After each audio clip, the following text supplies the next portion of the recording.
Go. Hello, everybody. Welcome to the Straight Jesuit home baseball game. I'm John Kogan. I'm here with my slightly better twinny, Les Chabet, and we are here for Straight Jesuit's newest home matchup. They're coming off of a big win last week where they won 17-3, and now they're looking to keep their win streak up here for these last few games.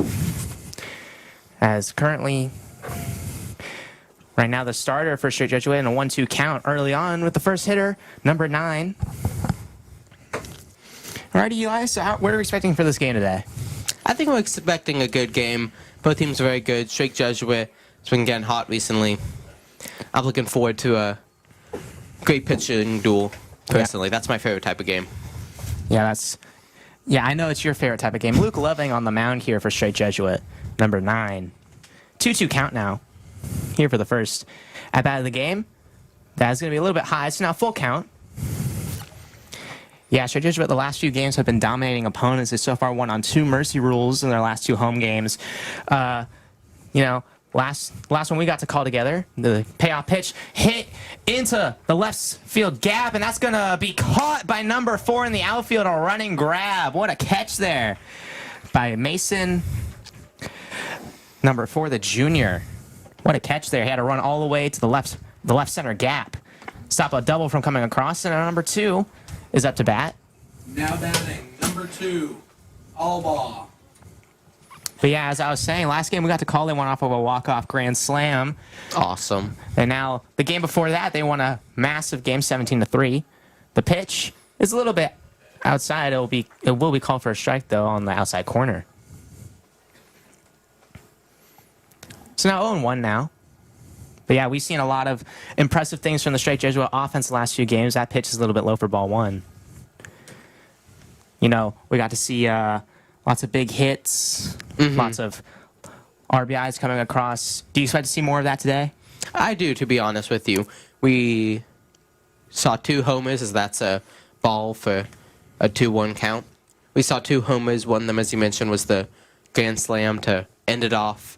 Yep. I'm expecting to... I'll place my bet. 3 homers, and it'll end in a 9-4 game. That's going to be a ground ball right to Loving. His throw to first is a little bit high, pulls him off the bag. And so instead of an easy out, it will be a man on first. Number 2 there, getting across after the little bit of a wide throw by Loving. And so number 8 is up to the plate. Runner at first now. That was a great play there. I'll be honest, I thought Loving was going to get him out, but just didn't set his feet right and had to, like I said, he pulled the first baseman off the bag. Great hustle there by number 2. And a very solid grab by number 20 for Straight Jesuit, the first baseman here tonight. That's going to be a Charlie Pesic. Managed to not let that ball go out of play and hopefully allow another base to be taken. So now, count now, runner at first, 1 out for Loving. The pitch. Swing and a miss. A nasty buckle there on that one. Yeah, last time I saw Luke Loving, he was actually hitting. He wasn't starting on the mound. He was. And, you know, I talked about it last time I got to call these Straight Jesuit. It's a team full of athletes. Lots of guys are on the football team. Pickoff attempt to first, not going to be good, but lots of guys on the football team. And now we're getting to see lots of guys who are pitchers are also hitters. You know, got a team full of Shohei Ohtanis. What could go wrong with that? You mentioned, the athletes, Charlie Pesic. He's the star D lineman for the football team. Swing and a miss. Another nasty pitch there. Looked like a slider moving to the outside corner. And so now 0-2 now for Loving. Speaking of some more athletes, we have Noah Franshaw. He's the varsity senior we have here. He's the wide receiver. That ball's a little bit outside for ball 1. So now 1-2. Man at first for Bridgeland. The pitch. Swing and a miss. The ball gets in the dirt, but a very good stop by Broyles, the catcher. And so it'll be the second out of the inning. A strikeout there for Luke Loving. Now batting, number 7, Fondren. So now Fondren for Bridgeland's up to the plate here with 2 outs and a man at first. And Luke Loving, despite the wide throw to first, is it down away from getting out of this situation. A clean inning. That'd be awesome right here, especially after that little mistake they had with the ground out that wasn't a ground out. Pickoff attempt at first, not going to be successful. Still await the first pitch of this at-bat. You know, a clean inning's your favorite inning, right, Eli? Obviously. That or sort of inning that one Paul Skeens had on the opening day. That's a messy inning. That pitch going to be outside for ball one. But yeah, this is our first game post-opening day. Yeah. So baseball season is in full swing now on all types of levels. Full swing, not intended pun. It works, though. Yeah. You know, baseball's on my mind already as it's a low pitch for ball two. I'll be on the watch out for the man on first to try and steal here. He's been looking like he wants to take off and run so far. 2-0 count now. The pitch outside for ball three. Look kind of like a pitch out there, you know. You guys are on the same wavelength. Obviously. Yeah. You know, you're a baseball superstar and they're also baseball superstars. So they just, great minds think alike, they say. I never made it superstardom. I was potential man. Just normal stardom. This pitch is going to be inside for strike one. 3-1 count now. I'll be very impressed with Loving if he's able to get out of this, not jam, but this situation with a 3-0 count. It's more like a honey situation. Steal is going to be successful, but it won't matter as Loving walks a man to first. Now 2 runners on, man at first and second. And now number 1 for Bridgeland comes up to the plate. This will be Simmons. Gives a little fist bump to the umpire and Broyles. Making sure, they say keep your enemies close. Oh, no, keep your friends close and your enemies closer. That's a good quote. I'm going to steal that. Oh, now you can't. There goes his phone, so. Well, I hope I remember it. 2 outs, runner at first and second. The pitch. Inside swing and a miss. He gets Simmons on the high fastball. It's now 0-1.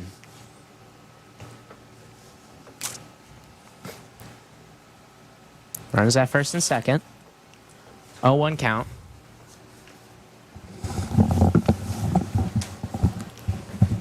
The pitch. A little bit high for ball one. So now 1-1. With number 1 at the plate. We're doing this bit again. Man, it was 2-2. Now it's 1-1. Yeah. Yes. The other day it was 22. This one is going to be 11. We're so back.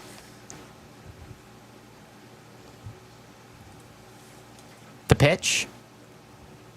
That's going to be a little bit low. Ball 2. So now 2-1 count. Loving.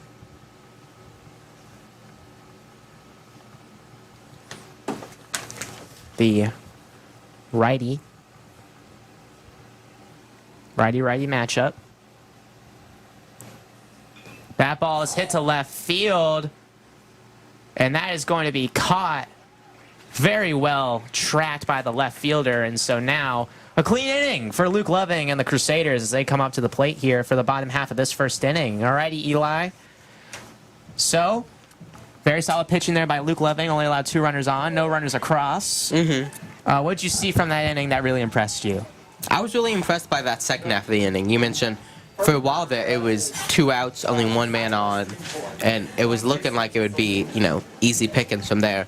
Then he was in the 3-0 hole. Did end up walking him while the man on first got a steal at the same time. But he managed to end up getting out of it after all. I'll be honest, for a second there, I thought that ball was going the yard and it would be a devastating 3-0 hole for Straight Jesuit. But nope, managed to, like you said, get out. We're not quite the Astros. No. So now Jeremy Pena doesn't play for us. Yeah, Number exactly. 2, by the way. Yep. Number 3. Yep, you still got it wrong. Guys, the baseball season's in full effect. Eli is still getting numbers wrong. That's not wrong. It's a future prediction. One of these days he's going to change number 3. Yeah, like today. Stamp it. He's going to change to number 3? That's today, Eli. Yeah, they play. Obviously. Well, anyway. He's been a 2 at heart his whole career. So is he changing his number to 3 or 2? You know, it's been 3, but in his heart it's 2. So one of these days he'll change it to 2. That's the high and low and down and under of it all. Narrow and straight. Yeah. So anyway, number 17 for straight Jesuit, Jack Wegleitner. He'll be up to bat first here against number 23 for Bridgeland. Wegleitner, also the starting quarterback for the varsity football team this last season. Now the leadoff hitter and shortstop for the varsity baseball team. He's one of those guys who I like to point out is a true athlete. He plays multiple sports. He's a leader on both those sports. Yeah. And you know he has the arm to do it. Yeah. You know, one of the things that I really like about guys who play multiple sports, especially baseball and football, I mean, these guys can really launch both balls. You know, Yeah. I'd hope so. But Wegleitner's one of the top examples of that as he steps into the plate to face the Bridgeland righty. Lefty on righty matchup, the first pitch outside for ball 1. You know, you mentioned, sort of being able to throw the ball deep. I'm just remembering Wegleitner's best throw of the season last season. This pitch is also going to be outside. This will be called a strike on the outside corner. It'll be 1-1. Hey. Would you look at that? But, you know, he went and he threw it deep to his teammate on both sports, Elijah Gasse. The pitch. That's going to be a strike, 1-2 now. And, you know, right there, then Gasse was able to turn around, sort of catch it off his back hit. Super impressive play. That just had me thinking about it. That one's going to be outside, 2-2 now. 2-2. Yeah. Would you look at that? Oh, my goodness. We're getting all the fun numbers today.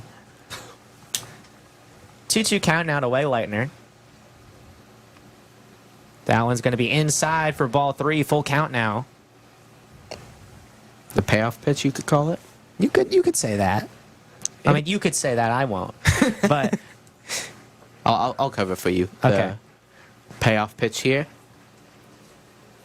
that's going to be low for ball 4. A walk to Jack Wegleitner. And now number 2, Silas Newport up to the plate. Hit a walk-off grand slam last time we were in the booth. So now we're hopefully going to see more slams of his. Right there, if you look on the scoreboard, you might see a little indent on the cross where he dinged it off the board up there. Yeah, Eli's got laser hawk vision. He can see even the smallest dents on the scoreboard. It's not a laser, it's just a hawk. Half hawk, half cat, half human. Where's Half the cat? Mickle. Where's the cat come from? My cat, Mickle. High for ball 1. The bird comes from the bird wave, in case you're curious. Very animal-based household we have. Yeah. Yeah. That's how he's got perfect vision. That ball's going to run inside. It won't hit Newport. It almost does, but it'll be ball 2. Had dodge like Michael Jackson there. Yeah. There's a Michael Jackson movie coming out, Yeah? if you believe it. I don't believe it, but luckily I saw that trailer, so now I do. Don't worry. In case you missed it, it's called Michael Jackson. It's not called Michael Jackson. Yeah, it's actually just called Michael. As Newport fouls that pitch backwards, it'll be 2-1. The Jackson's implied. It's the subtext. You know, it's just not about a guy named Michael. It's, you know, I'd hope it's not a movie about just some random guy named Michael. Yeah, that'd be awkward. That ball is a little bit high for ball 3. It'll be 3-1 now. I will say this. Probably off tangent, so I apologize. Michael might be the 3rd best name ever. What's the second best one? Is it Eli, and then the first one is Shabay? No, the second one's Shabay, first one's Eli. No. I'd say Mary and John are top 2. That pitch is fouled back. It'll be 3-2 now. Now can I say payoff pitch again? Yeah. Woohoo, it's a payoff pitch. No, I gotta say, like, think about it. Michael's such a great name. Michael Jackson, Michael Jordan, Eli Michael. But LeBron isn't named Michael. This pitch is going to be fouled off again. It'll remain 3-2. Wegleitner tried to steal on the payoff pitch, but Couldn't quite Instead, he'll get there. head back to first. He does have the sliding mid on. One of my favorite baseball inventions. I just love it. My favorite baseball invention is the bat, personally. So now, full count. Payoff pitch. That one's also going to be fouled back. Will it be high enough for the catcher to catch it? It will not. It'll finally hit the net. So remain 3-2. I think every time I say payoff pitch, he fouls it off. Maybe you should say 3-2. It's the 3-2 payoff pitch coming up next. Now we don't know what'll happen. No, now he's gonna throw his bat backwards. It's scientific, you know. Mr. Say taught me a thing or two about that. Shout out, Mr. Say. The payoff pitch. Oh no, 3-2 now. Outside for ball 4. Wegleitner will take off for second. It won't matter as Newport gets the first on a walk. And now number 10, Elijah Gassa. You were talking about him earlier. Heads it to the plate. You know, I wouldn't call this a jam. A man on first and second is really a jam. You would call this a bob. I'd call it more like, you know, like a heavy Philadelphia cream cheese. It's like, you know, you have 0 outs. What? The at-bat hasn't started. It's not jam, but you can still spread it on your toast. That's Philadelphia cream cheese, but the heavy kind, you know, where high fat. You know what? Yeah, you know, the first pitch outside for ball 1. See, even the pitcher heard you, and he's so confused. Yeah, you know, you may be confused, just like the pitcher was there. As that pitch got a bit away from him, but when you really think about it, John, now they're meeting at the mound to make sure everyone gets on the same page. When you really think about it, a jam is, you know, you're kind of stuck in it, right? I wouldn't want to be stuck in a tube of Philadelphia cream cheese high fat either. And so... Well, why would you be in there in the first place? Why would I be in a tube of jam either, John? Well, jam is yummy. So is cream cheese. But Philadelphia high-fat cream cheese, is it that much yummier than jam? It's not that much yummier. That's why... Yeah, that's why you wouldn't be in a tube of it. Yeah, but look, see, this isn't a jam yet, right? You have a man on first, man on second. 1 ball, no strikes, no outs. Could have been like butter or something, you know. Butter's man on second, no outs. This is a certified Philadelphia cream cheese heavy fat. Okay, well, it's also a 1-0 count. With a man at second and first, that pitch is going to run inside for ball 2. Whew, heavy sodium as well. Oh my goodness. Eli, you're showing off are you a baseball expert or a nutritionist? I mean, if you ask Miss Vise, I'm a great nutritionist. We covered in counseling this cycle. Shout out the counselors. 2-0 pitch outside for ball 3. Straight from the factory. Do not let Eli in a Philadelphia cream cheese, high-fat, high-sodium factory anytime soon. If you did, it'd probably be a 3-0 count. Man on second and first, no outs, no strikes. Outside, it will be called a strike, 3-1. Man's to clip that bottom left corner there. Let's gas it. I call this a swinging count. Would you? I mean, yeah, I'd say so. Good, because I was going to call it a swinging count either way. But I'm glad we're in agreement here. Yeah, see, we do get along sometimes. That pitch is going to be fouled off. It will be a 3-2 count now. Take a swing at it. He heard us. Yeah. We project. No. Yeah, you know, we're actually being heard on the speakers right now, and everybody's looking up in the press box like, you know, I could really go for some high-fat, high-sodium Philadelphia cream cheese. The question is, do you do honey butter cream cheese? I don't... That ball is going to be hit into left field for a single. Wegleitner will score. Newport gets the third. He's going to be sent around. Elijah Gassett will head to second. Newport will actually be held up at third. It'll be a 1-0 lead here for Straight Jesuit early. So the cream cheese does happen to help out Elijah Gassett.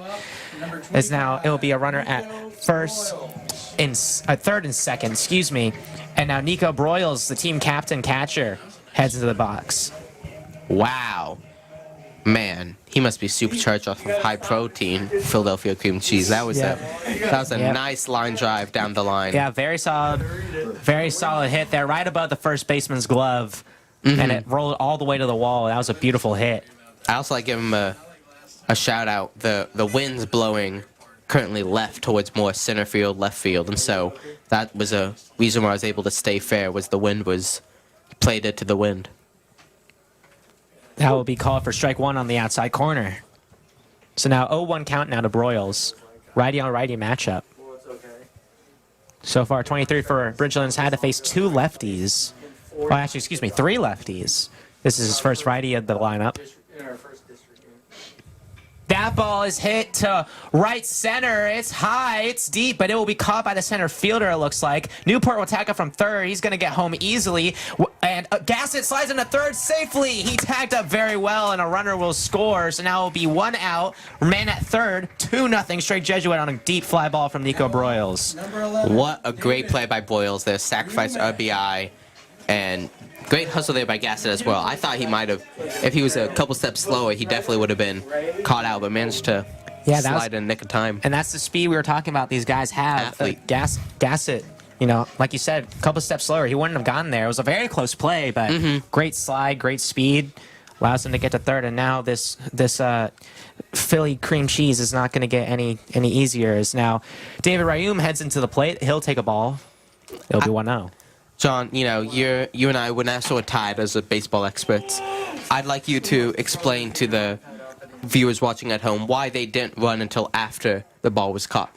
Oh, yeah. So you need to, in baseball, you know, you need to make sure that you tag up, which essentially that ball is going to be popped up. We'll get another example here to center. So once the center fielder catches it, Gassett needs to tag up from third in order to advance. He'll change his mind instead of coming home. He'll actually stay at third. As an incredible throw there from the center fielder, number 15, gets to home plate. So Gassett decides to stay on the base pass at third base. And Charlie Pesic heads to the box now. That was a recently married laser beam he threw across the field. I thought Gassett was going to try and beat it, but the moment he saw the center fielder just sling it. Very solid read there by Gassett, choosing not to head home and risk the out. So now Charlie Pesic, the first baseman, up to the plate. Runner at third. That ball's a little bit low for ball 1. I'd like to give him this pitcher a special shout out. Again, was in a whole lot of cream cheese. Now, you know, all right, you've let 2 men score, not great, but you've almost stranded Gassett at third, and that's a very dangerous man to keep waiting. 2-0 count now to Pesic. So would you say this is elevated from cream cheese to a jam? It's not a jam anymore because you've already lost. You haven't lost. You've already lost this inning in terms of not letting the men across. 2 men are across. This is now, you know, nice fluffy butter. That ball's hit into left field for a single. Pesic gets the run across. He heads to first, and Gassett heads home. It is now 3-0 straight Jesuit. Now up, number 4. It was fluffy butter, and he tripped. You trip on butter? Thought you slip on it. Depends on how high the butter is. It's like a big block of it. Well, I guess so. It's like a doorstopper of butter. I'm the nutrition expert here. Yeah, you know what? I shouldn't question these things. So, Masonette, number 4, the outfielder, heads up to the plate. Runner at first with Charlie Pesic.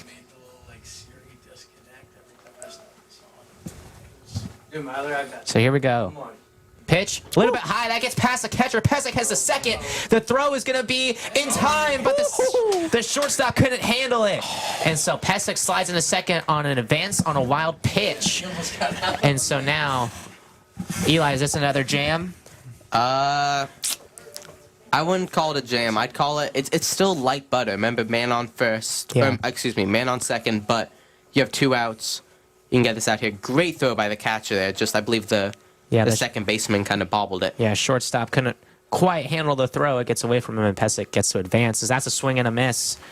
So now it'll be 1-2, or excuse me, 1-1 with 2 outs and a runner at second. Yeah, with 2 outs here, you weren't really thinking of any sacrifice plays, any sacrifice nullifies, anything Pesic would do. You're just trying to get on base. That ball is slightly hit to first base. It's caught in foul territory, and that'll end the inning. But straight Jesuit gets 3 runs across here in the bottom of that first inning. As we head to the second, it's 3-0 straight Jesuit. Yeah, instead of Jesuit being in a 3-0 hole after the first half inning, now that Bridgeland's in a 3-0 hole, how the tides have flipped. Yeah. That's not a phrase. How the butter has turned to margarine. I don't know. You're the one who needs to. You know more about spreads than me, so I need you to think of an analogy here. An analogy? Yeah. Of course. Analogies are easy. It's like how the meat has thought, some people say. You know, we're gonna stop with the spread analogies because I don't think that made any sense to anybody. So. You guys not thaw your meat when you get it out of the freezer? Well, I thought my meat, but I just feel like that's not the analogy that I was looking for. I was learning to like the tides of the.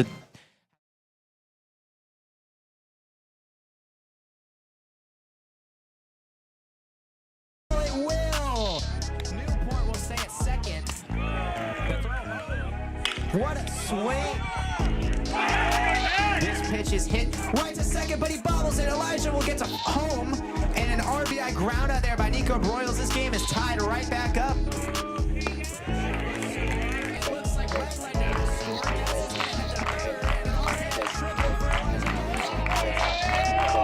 It is off the wall. One will score, another will score, and that's gonna end the game. Straight Jesuit. Coming off of a clean inning, Loving also had a lot of time to rest that arm. That pitch will be inside for ball one.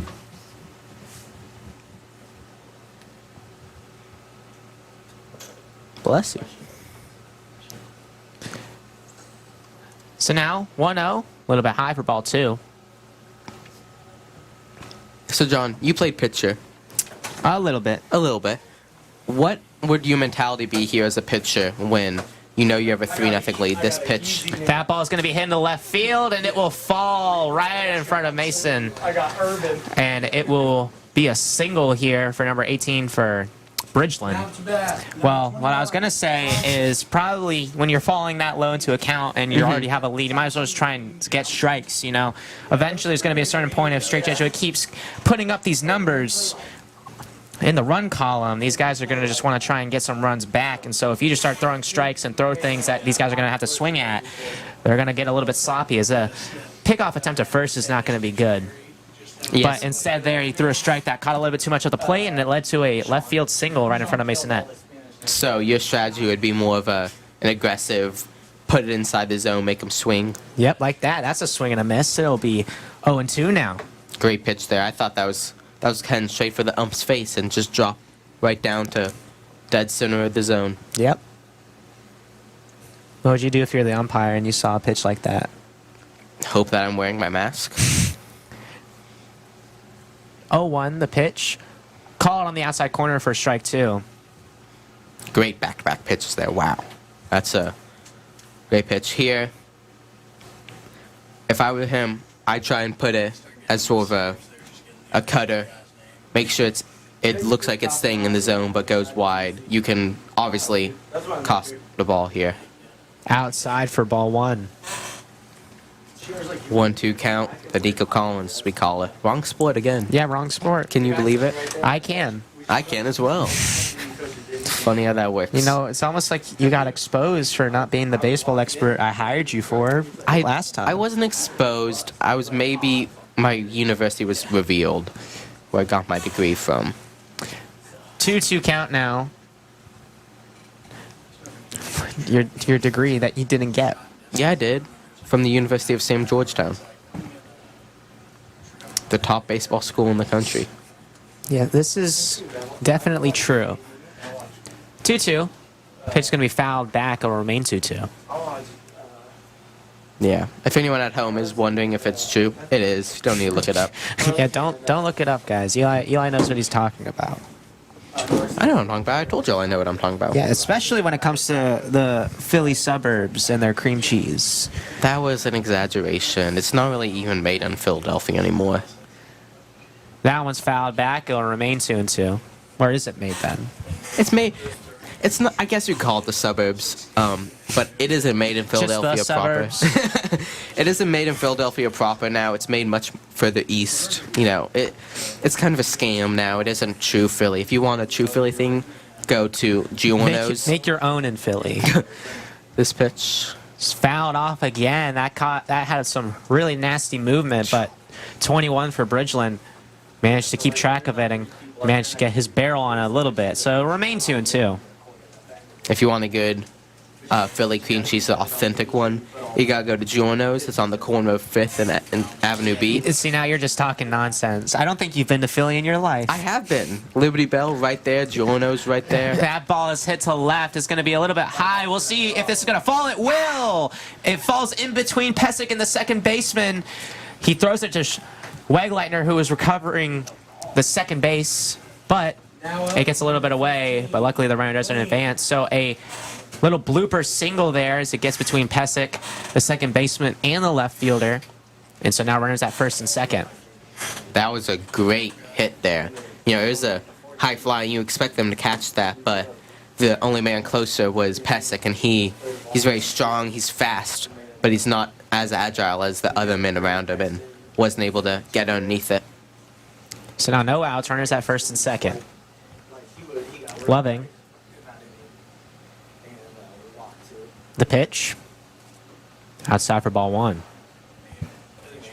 Yeah, you know, that's just what we like to call, and as a as a baseball expert, we like to call those little bloop singles, just right in the right place at the right time. It's like, you can't really plan it. You know, you can generally aim where you want it to go, but you can't plan it, oh, I'm going to put it right where they can't reach it. Loving steps off the mound for a second to recoup.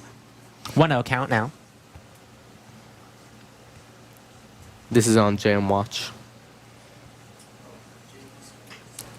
Slow grounder to Wegleitner. He feels it cleanly. He gets 1 at second. They try to turn the double play. It won't be a double play, but they get 1 at second. So now runners at third and first. It looks like... Oh, it looks like they will make the double play. It appears that the umpire saw something, and so they will call the runner at first out. So it will indeed be a double play. I believe there's some sort of interference of some kind. So runner at first will no longer be on the base pass. The runner at third will head back to second, and the runner at second will remain out. So it will be a double play after all. It will, yeah. I believe you're right. I think there was some interference, but no, umpires are making sure everything's clear so that way everyone knows what happened. Great play there by the... Yeah, Wegleitner with a very solid field and quick turn to second. And then KP Salina with a very solid throw to first. Yeah. And then Pesic couldn't quite make the grab off the bounce, but luckily things went straight Jesuits' way. And so it'll be 2 outs now. 0-0 count for number 27, their catcher for Bridgeland. Like you said, great play there. Slania, great throw. And yeah, almost got it, but I will say I'd like to point out the sportsmanship. You see Pesic and the first base coach for Bridgeland chopping it up. Third base coach and umpire were making sure everything's on good terms. This is, I sometimes see people, you know, maybe over-exaggerate some things sometimes, but here it's a great display of sportsmanship. So now 2 outs for 11 with a runner at second.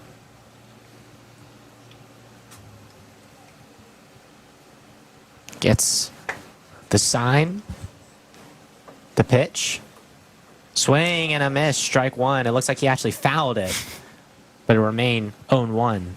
These have been some nasty pitches here by Loving. I really enjoy watching them just drop right in front of the plate. I think he might be my favorite Jesuit pitcher to watch pitch. 0-1 now.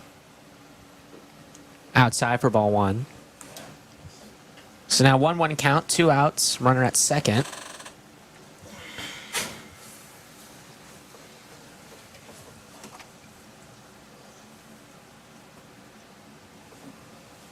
Here we go. The righty.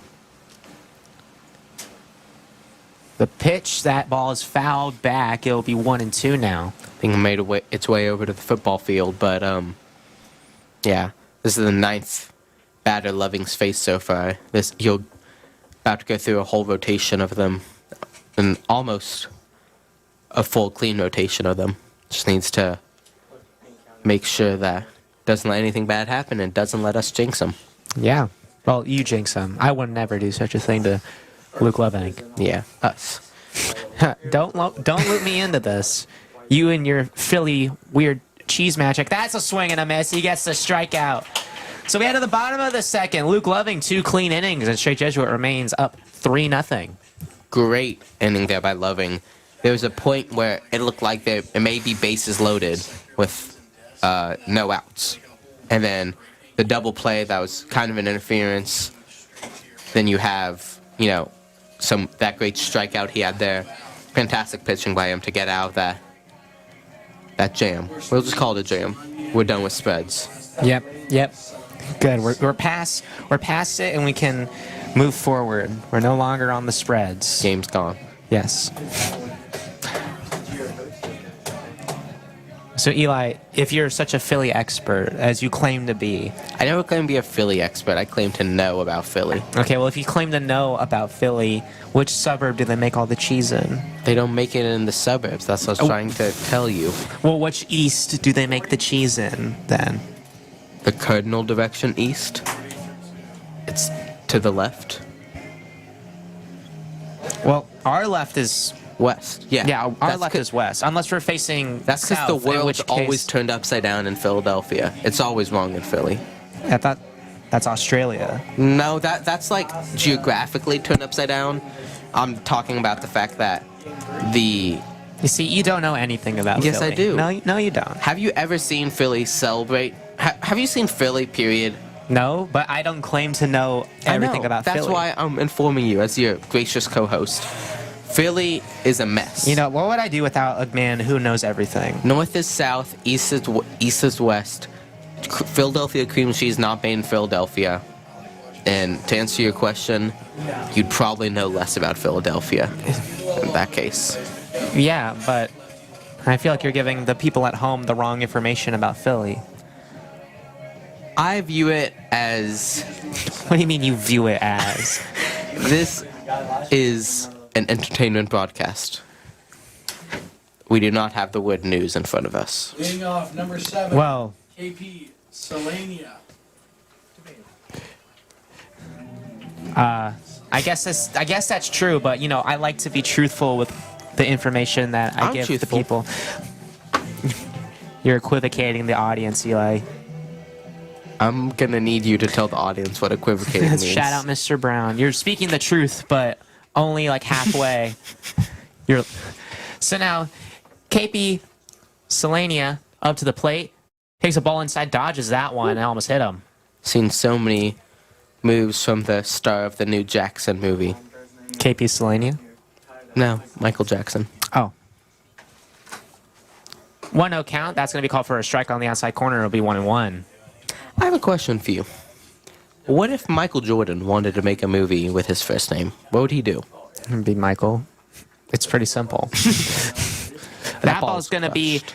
hit to left, but the left fielder is there and he makes the catch.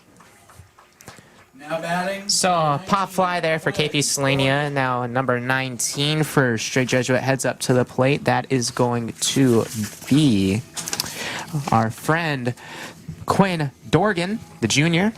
I love Quinn. He's a great guy. If anyone ever sees Quinn, tell him, man, you Tell him- probably did well at baseball yesterday. Let's find out. Yeah, if you're watching the stream and you see Quinn, tell him that the guy who knows everything about Philly says you're a cool guy. I've takes a never strike. said It's everything 0-1. about Philly. I know where to get great Philly cheesesteak, That's okay. and I know about the production. So you basically know everything about Philly. I mean, Philly's a very rich place. Let me tell you about it. 1-1 count now to Quinn. That one's going to be hit to first. It's fielded cleanly by the first baseman, and he'll step on the bag. So a very solid swing there by Quinn, but the first baseman was there and ready. He gets the second out of the inning. Yo, you're mistaken of my Philly knowledge to sort of distract us from the fact that this pitcher might just like quickly run the table here in this inning and do a 3 batters, 3 outs, get back in the dugout, chew some big league chew. From Philly. So now Wegleitner, the top of the order, comes back around. Wegleitner drew a walk his last at bat. He's back up to the plate with 2 outs. Takes a ball. 1-0. And that ball's going to bounce away. It'll be 2-0 now. That was a fun bounce. Yeah. Not a boring one. No. Boring bounces happen all the time. Fun bounces require stating. Wait, what? That's going to be another ball. It'll be 3-0 now. It's like clouds. All right? I don't even know. I feel like I'm actively losing Listen. brain power hearing what you're talking about right now. We said it was a fun bounce, right? Yes. All right. 3-0 count to Wegleitner. It's going to be outside for ball 4. He draws another walk. Anyway, go on. Great. Well, not great pitching there by him after I gave him some credit, but regardless. What I was saying was that was a great bounce. It was a fun bounce. But it's kind of like a cloud where, right now the clouds are nice, but they're nothing to speak on, right? The difference is that if there's a fun cloud, a cool cloud, you gotta say, man, that cloud looks like Pikachu from that one Pokemon movie. You know what? I'm actually just There are not going to multiple question. Pokemon movies. That's going to be outside for ball 1 to Silas Newport. 5 straight balls here from Bridgeland. Let's see if he's able to snap his streak or keep it rolling. That's going to be hit to second, fielded cleanly. The throw to first is in time. That'll be out number 3. So Bridgeland gets a clean inning now. It will remain 3-0 for Straight Jesuit as we head to the top of the 3rd. Great pitching there by Bridgeland. It was 4 batters, 3 outs, but besides 1 walk, managed to knock them all out. Also, John, as the co-baseball expert, I was wondering if you'd like to explain to the audience why there's a giant neon orange first base right next to the actual first base. Yeah, so the bright neon thing. Now, I'll preface this by saying I'm not 100% sure if this is true or not. I forgive Unlike you. my co-host here, I actually care about you all having 100% true information. Never lie, by the way. Well, I believe the orange part of the bag is unlike professional baseball. It's mostly a safety feature because in baseball you're allowed to run through the first base in order to be in order to be Obviously, counted yeah. as safe. On the other bases you have to stay on the base to be counted as safe. Yeah. So here I believe it's just an outside part of the base, more outside part of the base that you can step on in order to not run directly into the first baseman. Stopping injuries and Yeah. things like that. Player safety is important. Obviously, it's the most important thing that every sport currently faces. It's the player revolution, some have called it. Player empowerment revolution, I should say. But part of that. Yeah, they are taking up arms and... Yeah, I hope not. But player empowerment's been a massive movement starting around since 2000. It's been going up and up in all the leagues. Baseball especially. I mean, their union is insane on the professional level. Do you know about that, Eli? Not as much as I'd like. Do you know about it as much as you know about Philly? No, nowhere near. Yeah, sure. So number 3 for Bridgeland comes out to the plate now. Number 14 for Straight Jesuit up on the mound now. Pitching change. That will be Austin Graff. Loving had a good inning, but they may be going. He did go through the entire rotation already in just 2 innings, so. Yeah, sometimes you want to keep your pitching rotation fresh. It could be, make sure Loving's arm is solid. That ball's going to be a little bit outside for ball 1. But it's also, sometimes when you go through the lineup once or twice, the batters start to adjust. And so hopefully, this could also be a strategic move, making sure that the batters are thrown off the edge. As that one's going to be hit into right field for a base hit. Number 3 is going to be held up at first. Very solid swing there. That'll be a single here, and Graff has a runner at first now. And if you ever are watching a baseball game and going, is that guy really supposed to be our leadoff hitter? They know what they're talking about. That was their leadoff hitter there. Back up to snipe one right in the pocket there in left field. So number 2 for Bridgeland comes up to the plate. Pickoff attempt to first is going to be unsuccessful.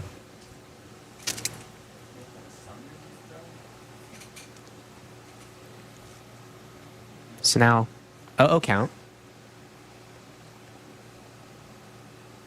The pitch. Fouled off. It'll be 0-1. You know, John, we do fourth inning fun.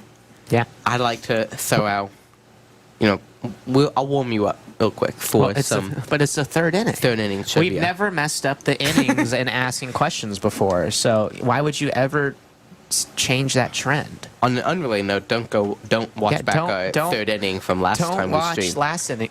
our last game's third inning, as that one's hit in the left field. That's going to fall in front of Masonette for a base hit.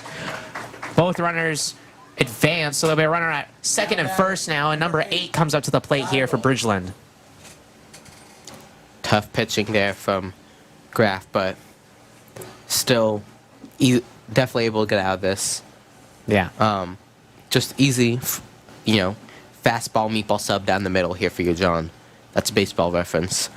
What team has the most World Series of all time? That would be the New York Yankees, the best North American franchise of all time. As much as I don't like to admit it, that's going to be a strike, swing and a miss. It'll be 0-1. How many World Series titles do they have? 27.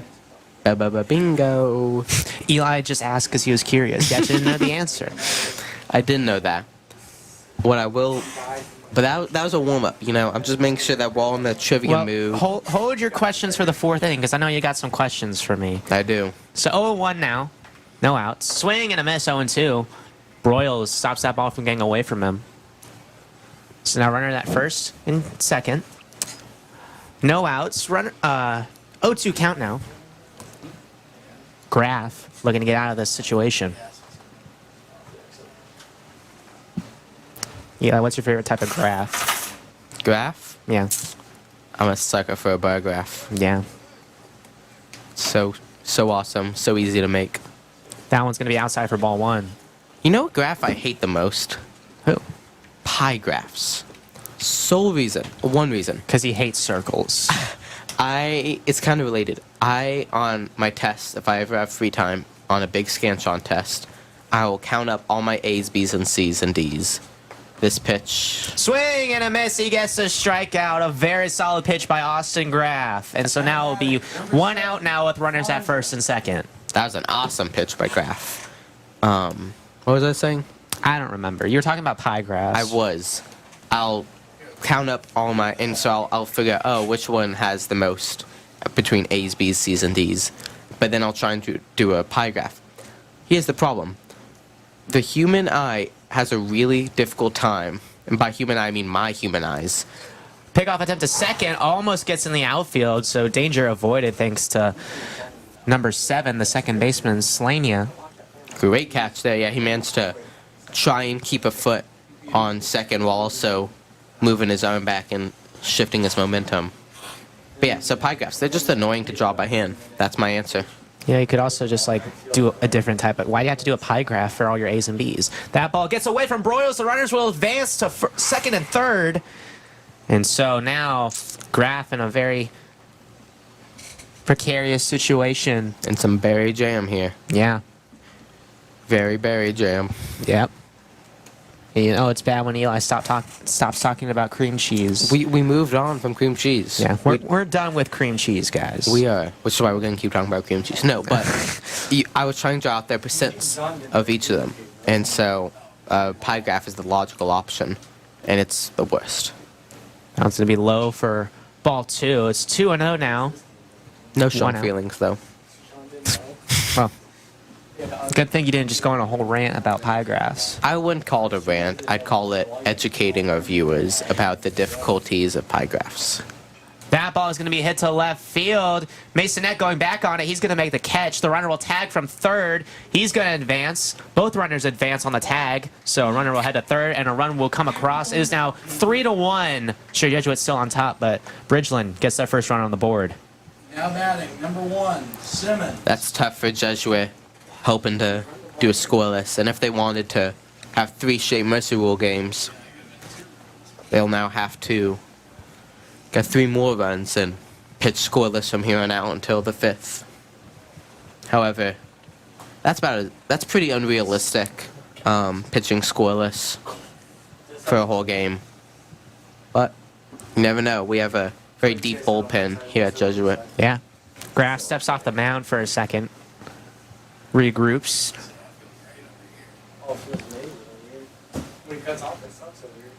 The pitch. That's going to be called for strike one. So now 0-1, runner at third. 1 out. Oh, 2 outs, excuse me. 2 outs. Yeah, I was going to say, if it's... I was going to check, and if it was 1 out, I was going to mention somewhere maybe sacrifice bunt, some sort of sacrifice play, but with 2 outs. That ball is going to be popped up foul. Went up so high, went over the net. Yeah. Impressive. Could you hit it that high? I can. You were more of a line drive kind of guy. I was more of a distance guy. I didn't care for launch angles. But when you need launch angles to hit it far? Yeah. But you know how the optimal launch angle is like, distance while still getting the height to get it over the wall? That ball is outside for a ball, 1 and 2. I didn't care about that. I could roll it straight to the shortstop's mitt, and I'd be running my tail off because... So you're a speed guy. Oh, yeah. That's going to be outside, 2 and 2 now. I was a speed guy. My issue was I wasn't fast, and so that play style didn't suit me very well. Yeah, typically you need to be fast to be a speed guy.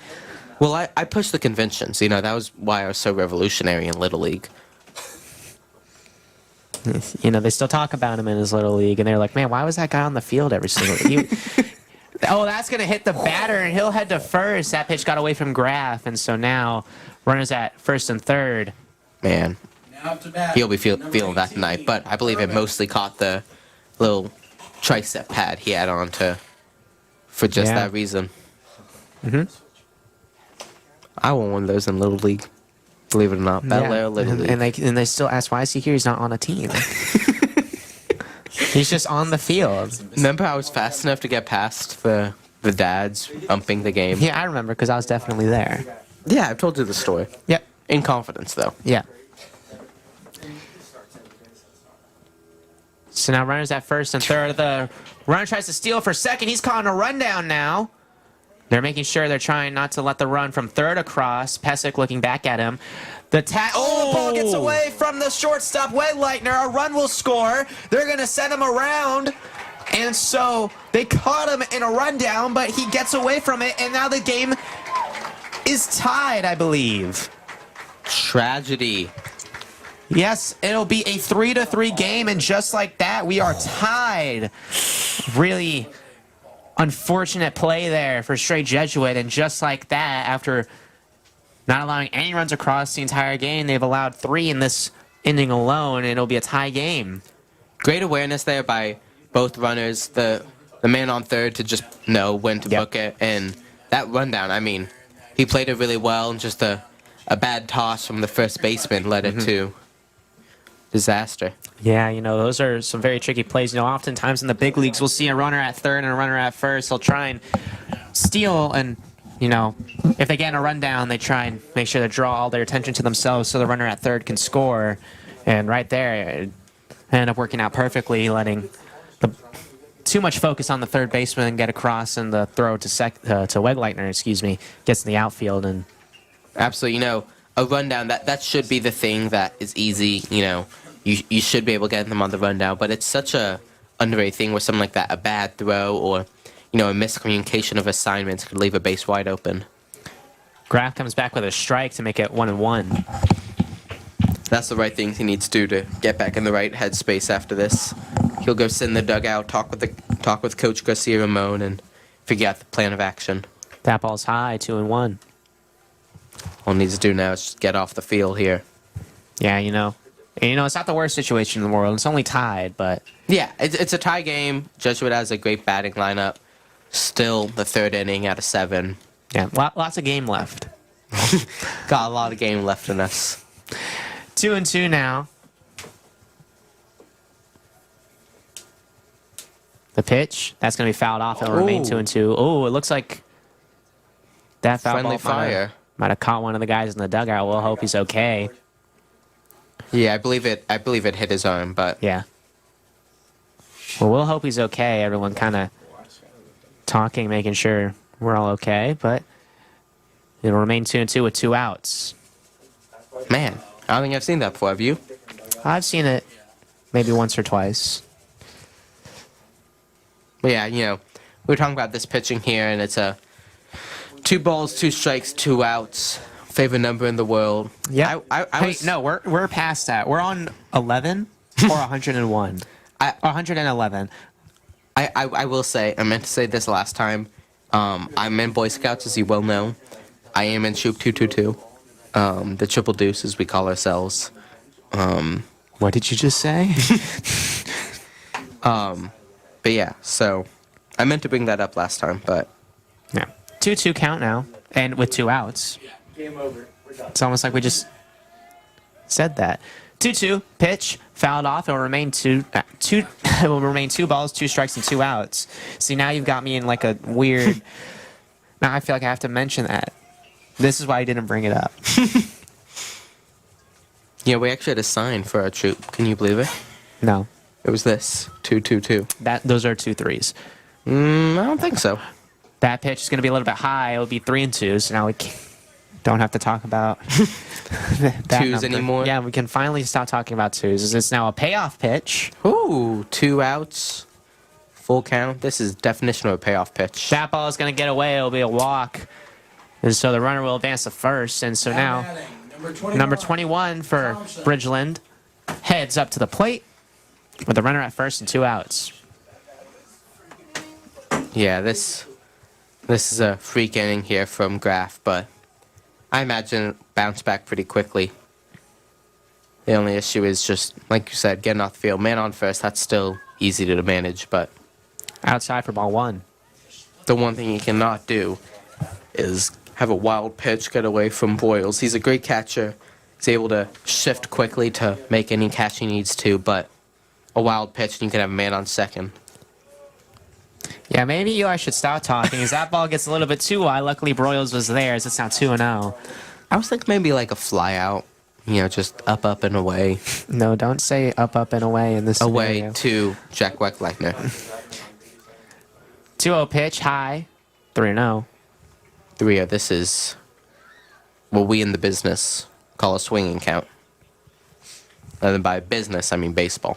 Yeah, the baseball business. Something Eli knows a lot of. This pitch is going to be outside for ball 4. So back-to-back walks now for Graf. 15. And number 15 for Bridgeland will head up to the plate. He's tied Bridgeland's streak so far in this game of 5 balls in a row. Only difference is last time he caught that, or he ended that streak with a hitter just smacking a ball deep, a line drive into right field. So we'll see what happens this time. That's going to be called for a strike. Very solid pitch there by Graf. It'll be 0-1 now with 2 outs. Runner at first and second. Great pitch there by Graf. We'll see if Pitch fouled off. It'll be 0-2 now. 15 read that perfectly. He's just a little bit late. And so weak contact leads to a foul ball. and the Jesuit batters they're waiting at their chance to get back out there after they had 3 runs first inning, nothing in the second. That ball is hit to Dorgan, and he can't make the play. It gets through. The runner from second will score.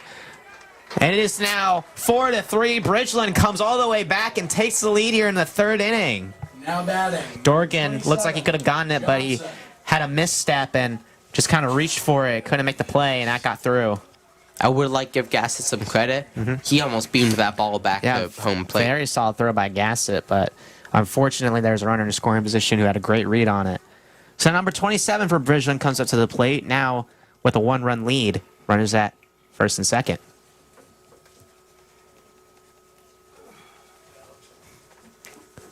That's going to fall in for a strike. Very solid pitch from Graf.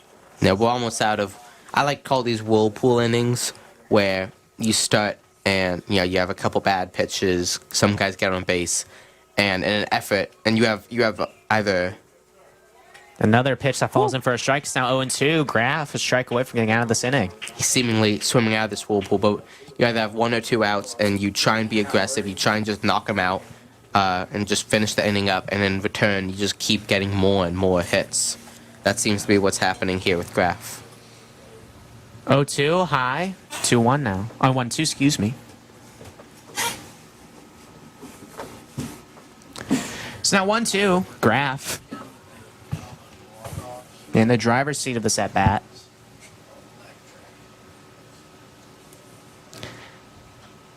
Slow grounder, that's going to be in foul territory, and so it'll be 1-2. Run that back. Run it back.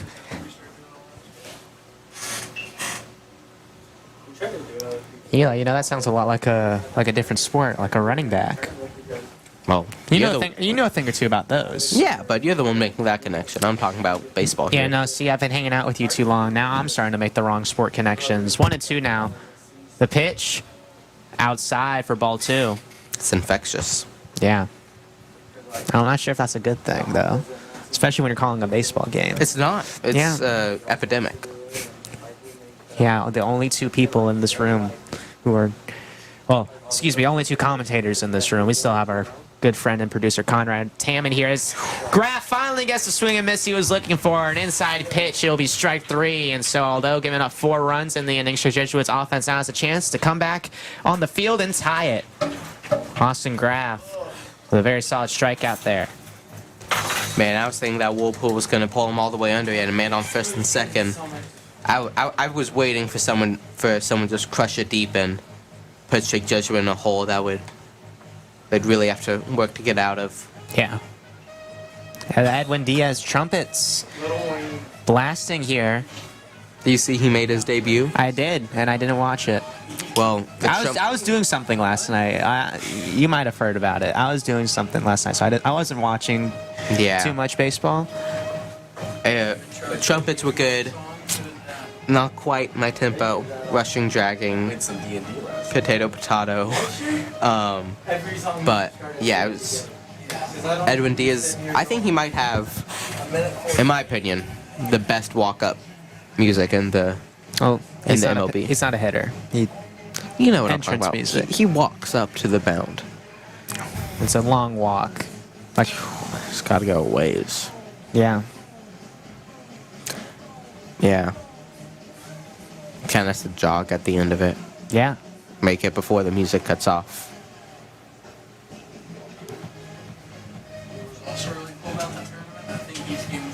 I'm gonna Shazam this. This is good. Okay, well, your phone's right there. It is. That's a great idea, actually. Yeah, you know, you better do it now. Cut the music. Cut the music.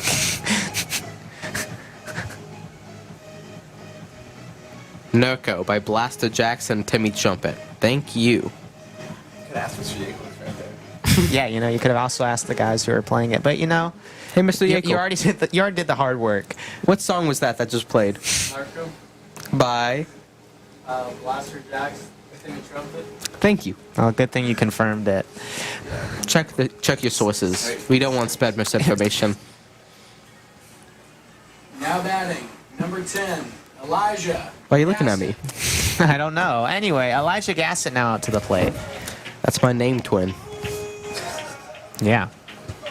Elijah Gassett is your first name. And also my music twin, apparently. Man. Oh, pitch to Gassett. That's going to be outside for ball 1.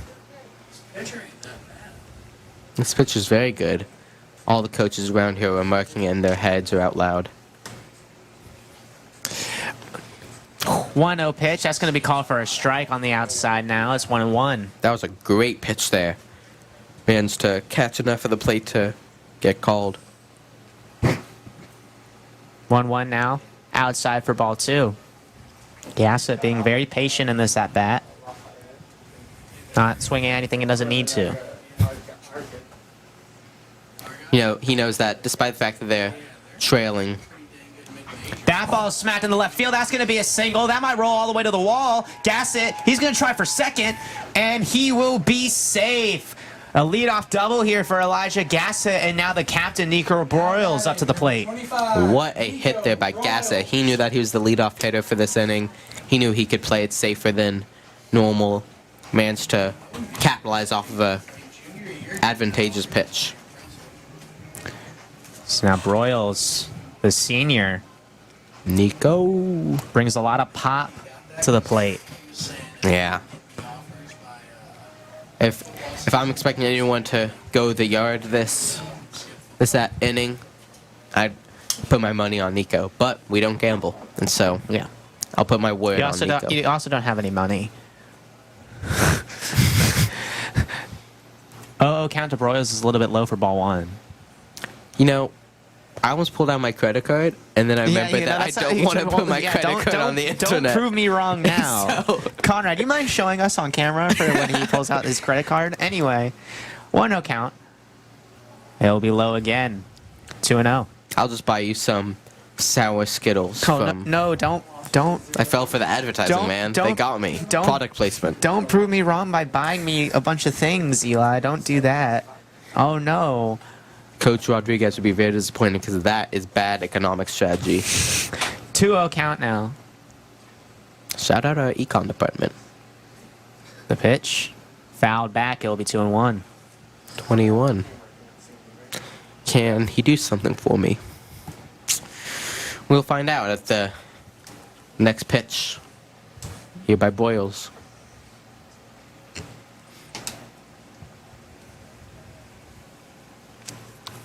It's now 2-1. Broyles. Runner in scoring position. The tying run in the scoring position, mind you. That's going to be outside for ball 3. The catcher with a good stop there, not letting him get away from him. Yeah, you saw. I don't know if you saw, but Gasser was ready to book it. But great recovery there by the catcher. Lots of good catching performances we've seen today. Mm-hmm. Catchers are, in my opinion, the most underrated position. The pitch. That ball is fouled once again. It'll be 3-2 now. That one hit the other press box. Yeah, you know, I'll say there's about 10. Now, 10's an underestimate. There's more than 10 wild pitches a game that could easily let up a base or 2 bases, depending on it, that the catchers just reel in and you go, oh, that could have been bad, and just forget about it. If I had to put any position that would be like sort of the O-line of a football team, it'd be the catcher. An O-line of a... Oh, okay. You see what I'm saying? Like, Yeah. very underappreciated. 3-2. That one's going to be hit to second, but it won't get past him. It'll be caught. A weak fly ball there, and it'll be the first out of the inning. Gasser will stay at second, and David Rayome comes up to the plate now. You saw Boyles there. He was kicking himself. He thought he'd be able to knock that over his head and roll it gently to the right fielder, but alas. Yeah.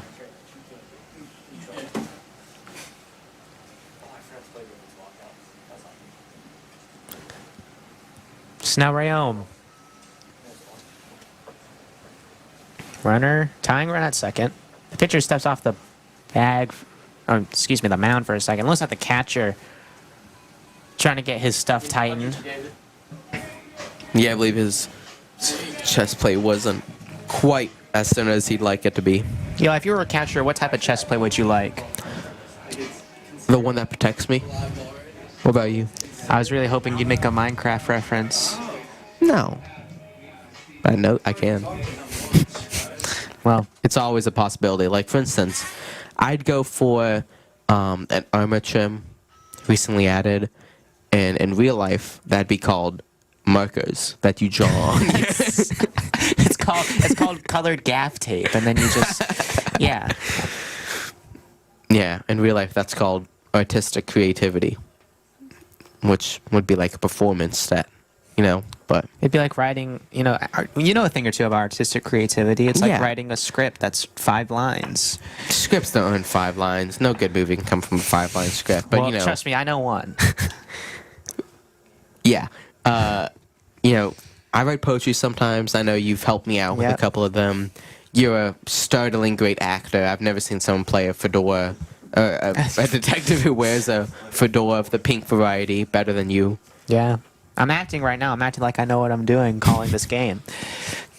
So now, Rayome, left-handed batter, facing the right-handed pitcher, tying run at second.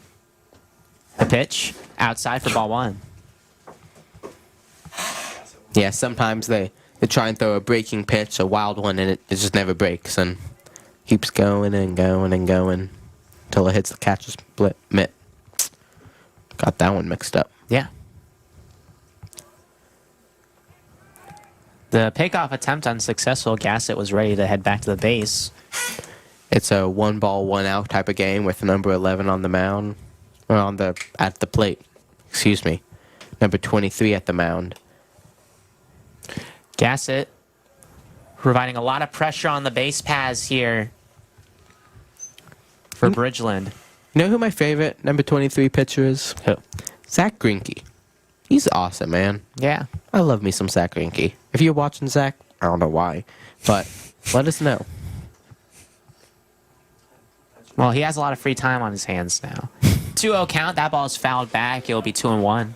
You know, he needs his baseball fix, and instead of going to the pros or college, he's starting from the ground up. So he's still at my little league team. And like you, Eli, they're like, why is he playing? What's this 40-year-old man doing on the mound? The answer? Throwing heat. Yeah.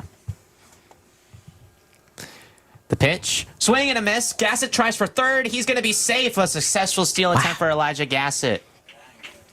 Man.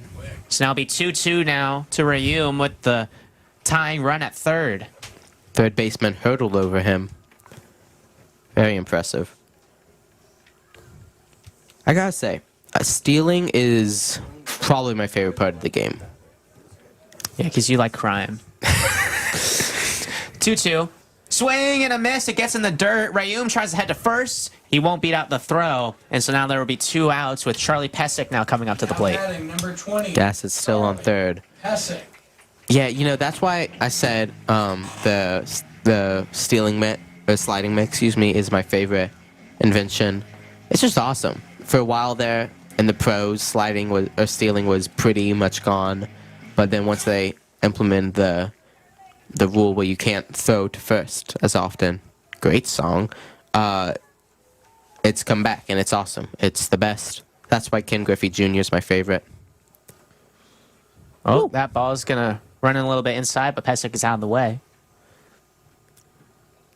I feel like Ken Griffey's more known for his homers than he is for his stealing sorry, ability. not Ken Griffey Jr. That was wrong man. I'm thinking of the man on the A's, the best man on the A's. Ricky Henderson? Oh, Ricky. Yep.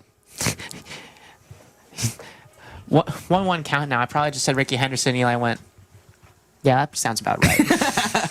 No, Ricky Henderson, in my opinion, you know, mid-'80s, he had, not mid-'80s, I'm getting my years wrong. I might not be a baseball expert. Maybe that wasn't the right university to go to. Yeah, you know, I feel like you're really starting to figure things out now. 2-1 count now to Pesic. Tying run at third. He, in my opinion, is one of the only players ever to single-handedly win a baseball series against the Toronto Blue Jays. One of the best series ever. He's the GOAT.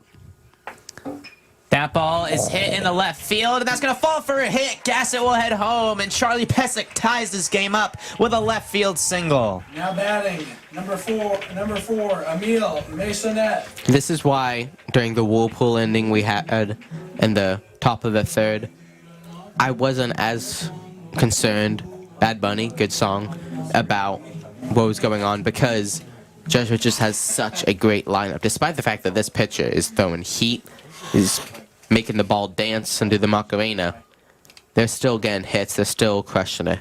Now Emil Masonette with a runner at first. Comes up to the plate. He'll take a ball on the outside.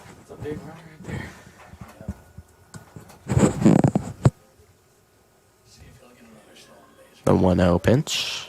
2 outs. Pretty far off from a payoff pitch. Almost as far as you can be. That ball's going to be a little bit high for ball 2. In the business, this is a swinging count. Nowhere even... One, it's 2 outs. Can't do anything sacrificial. Man's on first. Nothing sacrificial. Just crush it, man. Go for it. Go for the fences, actually. That almost hits him again. It won't, though. It'll be a 3-0 count now. I will point out, this pitcher has had multiple stretches this game where it's a 3-0 count and maybe a 4-0 walk. And he'll have sort of like stretches of just bad pitches, I guess, where it just keeps going wide. And that one's going to go wide again. It will be a 4-pitch walk. Now up to bat, number 7, And now- KP Solana. So now KP Solana comes up to the plate. He's coming up. The second baseman had some good plays earlier, turn the double play we saw earlier. And it looks like this might be the end of the day for number 23 for Bridgeland. Had a very solid performance, but Oh, yeah. in a close game with runners on scoring position, they feel like this is the right time to, or yeah, this will be the right time to take him out and show the Straight Jesuit lineup a new face. Yeah, he's had a great game, but, you know, you mention it all the time. Eventually, you just sort of start figuring out pitchers as the rotation goes along, and he pitched almost half the game. Great game by him. Yeah, Had some wicked pitches. yeah. You know a thing or two about wicked pitches. I do. Don't you know? What's the thing about them? Dorothy threw them. The Wicked Witch. Witch. She adds the sound effect with her mouth. Yeah. The throw doesn't actually make it that sound. It would be cool if it did, though. It would. Isn't she a witch? She can make spells and stuff. But like she has to make the sound. The throw doesn't make the sound. But can she because make like a spell to make the sound? They aren't that creative in Oz. But then they make like yellow brick roads and stuff? Yeah, they only have one color of brick. They only figured out they got 2 letters of their country's name. We're like, all right, that's good. They have 4 witches, and they just said, we have 4 names for our directions. But they have Seattle in Oz, the Emerald City. Yeah. Then their capital city is one color. They're like, all right, this is a cool material. Let's build a city out of it. But Seattle is also the Emerald City. But you don't hate Seattle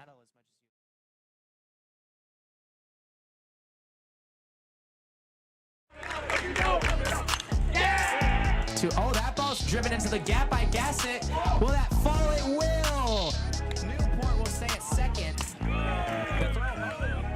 What a swing. This pitch is hit right to second, but he bobbles it. Elijah will get to home. And an RBI ground out there by Nico Broyles. This game is tied right back up. It looks like Bridgeland now scoring at the end of the third. And an RBI triple from it is off the wall.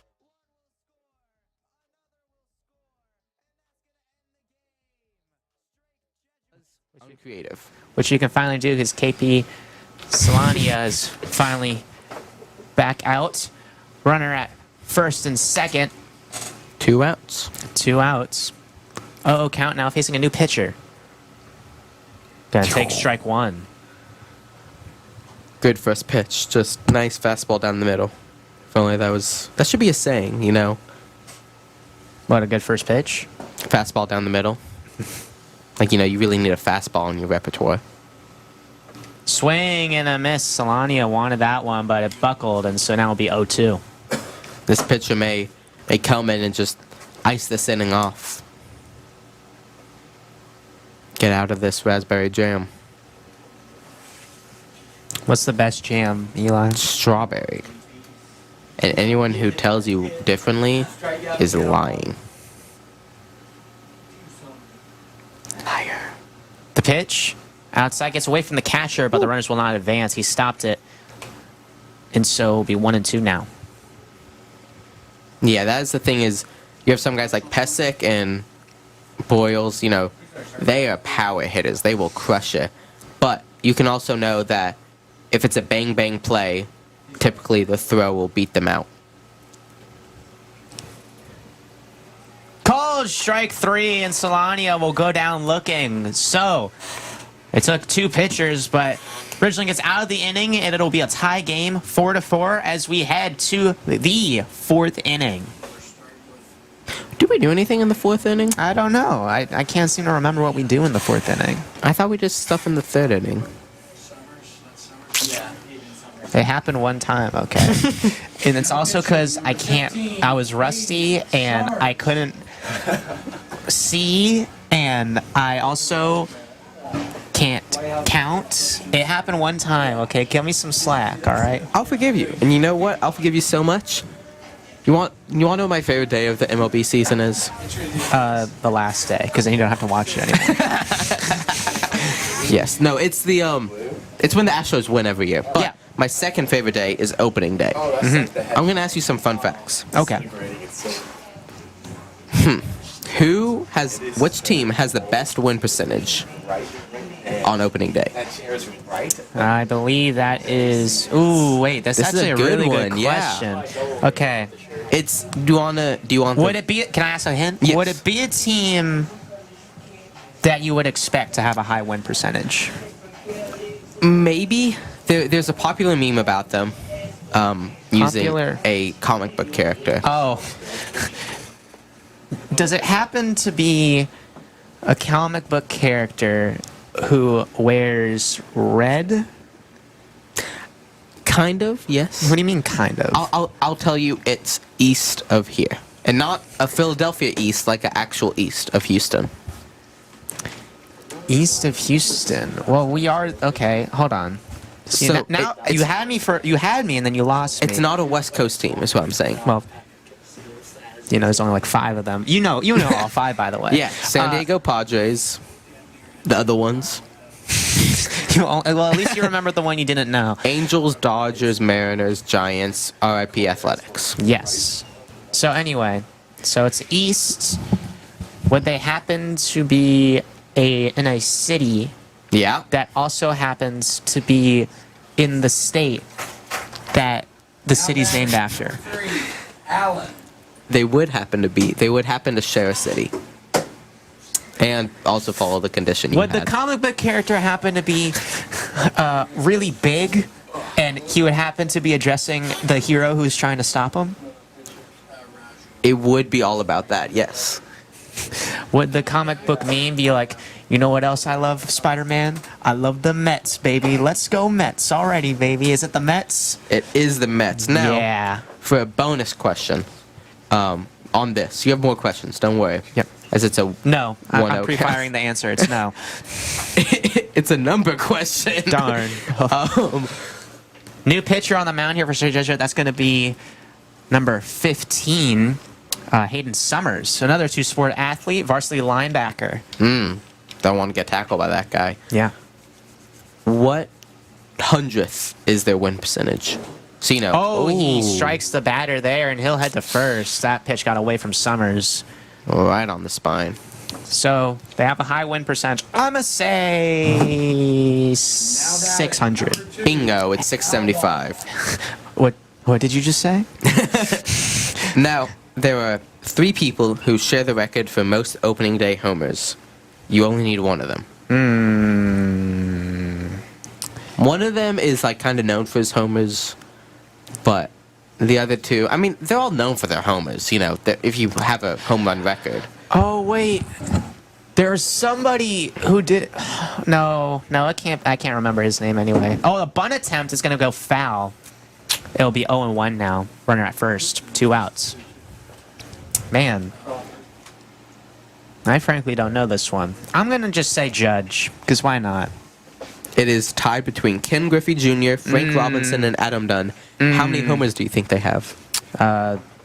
6. 8. Darn. There's some swingers. Pickoff attempt to first will not be successful. Who has the most opening day starts? He's a Hall of Famer. Okay, well, it has to be someone who played for forever.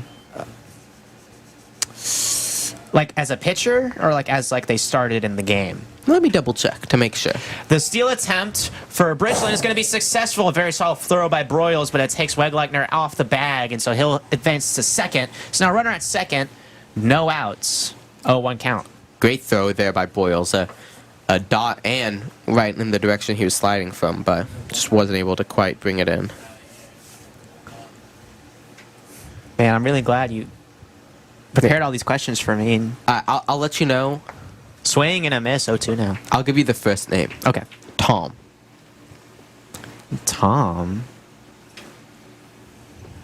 That didn't answer the question I asked you. Most starts. I'll let you know he has 16 opening day starts. Okay, well, I guess that answers that question. So, Tom. 0-2 pitch, swing and a miss. Summers gets the strikeout. And now there will be 1 out with a runner at second. Bat number 8. Okay, so Tom.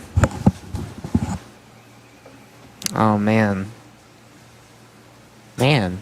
I know, it's difficult, right? Yeah, this is difficult. I'm trying to think of players who played for a long time. His last name would fit in the criteria of a joke that goes, I hardly know her. So his name ends in an ER. ER? Okay. Yeah, Tom Steal attempt Blanker. at third, no throw. It will be a strike. So it will be 0-1. Okay, Man, this so guy's doing my Tom favorite thing in the sport. Blanker. He's already on third. Ooh. What team did he play for the most? That's a good question. I'm glad you're asking these. Make sure we know. See, this is what you're supposed to do, Eli, when you get asked questions during fourth inning fun or third inning fun, because Third inning fun? I thought it was fourth inning. you know, It's third inning trivia, fourth inning fun, fifth inning frenzy. 1-1 count, swing and a miss. It'll be 1-2 now. Summer's really feeling the groove now. So anyway,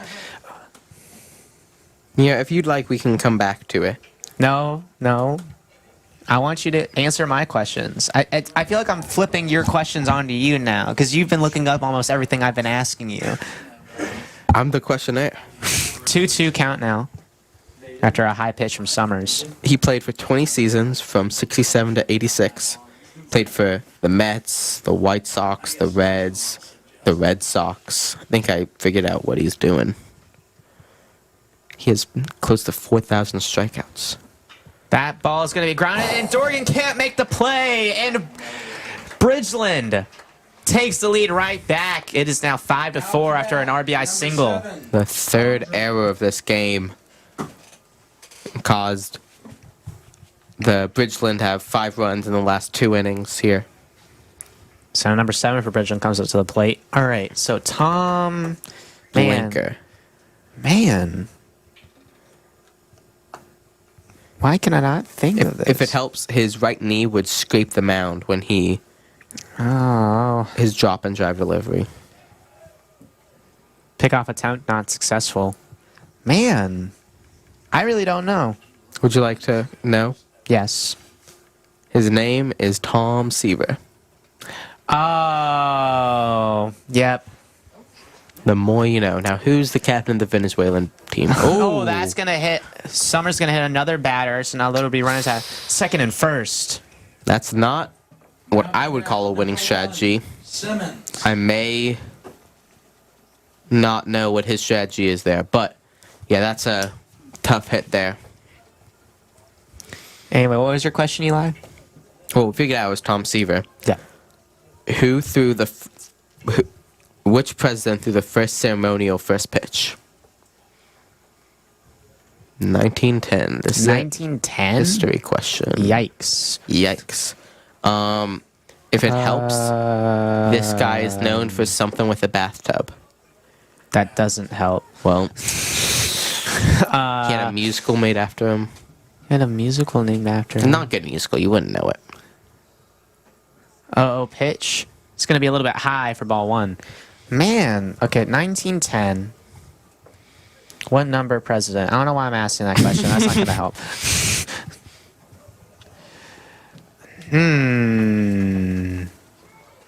That ball is crushed to right field, but it'll land foul. It'll be 1-1 now. So, let's see. 1910.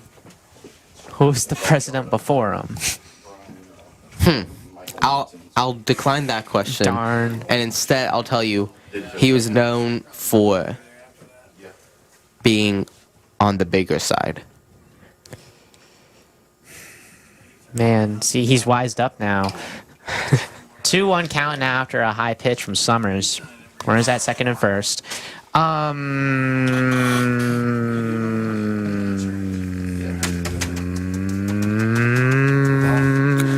I don't know. I don't know this question. His middle name is Howard. That still doesn't help. First name's William. Double steal attempt. That ball's going to get away from Broyles, so the runners will easily advance. So now there will be runners at third and second now with 1 out. This is a dill pickle we found ourselves in here. A 3-1 count, 1 out, men on first and second, already 1 run allowed in this inning. Yeah, this is...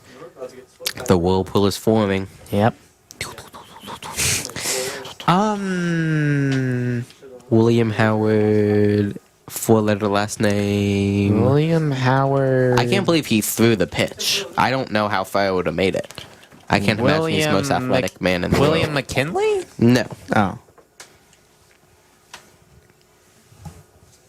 I'm looking up a picture of him for A you. little bit of a mound visit here. Making sure Summers is This guy. calm and collected. Oh, Taft! It's William Taft. It is. So now 3-1 count now. Runners at third and second.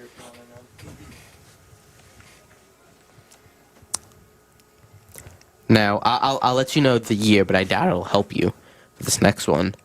Though, this is an important pitch. Swing and a miss. Very solid pitch there by Summers. It gets him on the inside. It is now 3-2 now with 1 out. On April 14th, in the big 25, not this 25, last 25, the 19 kind, Well, I'll say, so Cleveland and St. Louis. foul ball will remain 3-2. 3-2-1. Outs. How many runs did they combine for on the highest scoring opening day game ever? 25. Higher. 26. Higher. 27. Could be here High a while. ball. It will be a walk. So now bases loaded here with 1 out. Can I go back to Philadelphia here? Number 18. I think this is in a jam. This is in a pickle. You were caught in a. You're a cave diver, and you're caught. You're done. This is a bad place to be. So bases loaded. 1 out. I'll let you know it's less than 50, but Like- more than 30. 41. Lower. That's a pop fly. Wegleitner says he's got it, and he'll make the catch. So a big out there by Summers. So now bases loaded with 2 outs here for number 21 for Bridgeland. At number 21, Thompson. That was huge there. Yeah. Now it's 2 outs. Now you just need 3 strikes and. Is it 41? Is the answer to the No, question it's 41? less. It's lower. 39, Lower. 38, Lower. 37, Oh, what? Lower. 35. Bingo. Hey, there we go. Now the question is, do you remember what day it was? Because I just told you. Do April 14th, you remember what year? 1925. Do you remember what teams? Cleveland and I forget. St. Louis. St. Louis. 1-0 count now. Bases loaded, 2 outs. Now for the Phillies from 72 to 86. One. High pitch for ball 2. Talk about the game. One man started 14 out of 15 openers for the Phillies. In my favorite city in the world. Yeah. I actually don't know this question. First name Steve. That ball is hit to left. Pesic might be able to get there in foul territory. He makes the catch. Charlie Pesic with a very solid grab. And even with bases loaded, Hayden Summers gets out of it with only 1 run across. So it'll be 5-4 Bridgeland as we head to the bottom of the 4th. That is huge getting out of that. Can't believe it. That was a clutch. That is clutch, as our resident baseball expert, Conrad Tam, CW Tam 27, lets us know. If you have any thoughts about the stream, please let him know. Yeah. Thank you, Conrad, for helping us stream and produce. You're not going to give me a fist bump? Here I've been you- talking to you the entire time. You have. I don't know why. Yeah. I don't know why either. Steve. His last name is the same name as a main character on The Fresh Prince of Bel-Air. Steve Carlton? Bingo. I just... Who is the first rookie in MLB history to hit a walk-off homer with his team trailing on opening day? This was in 22. A lot of people were probably drinking his last name at the place. They're drinking his Last name? gin? No. I don't know. It was for the Diamondbacks. This was in 22. Diamondbacks? First name Seth.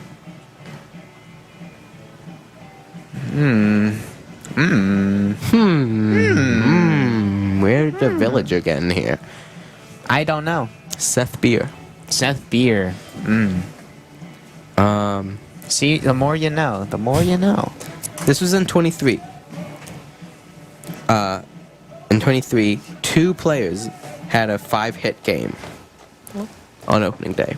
Oh. Orioles and Blue Jays. Orioles and Blue Jays. Okay, so Orioles. Well, Number 22, Ben Marshall. would it be Adley Rutschman? No. Yes. Oh, okay, Adley Rutschman.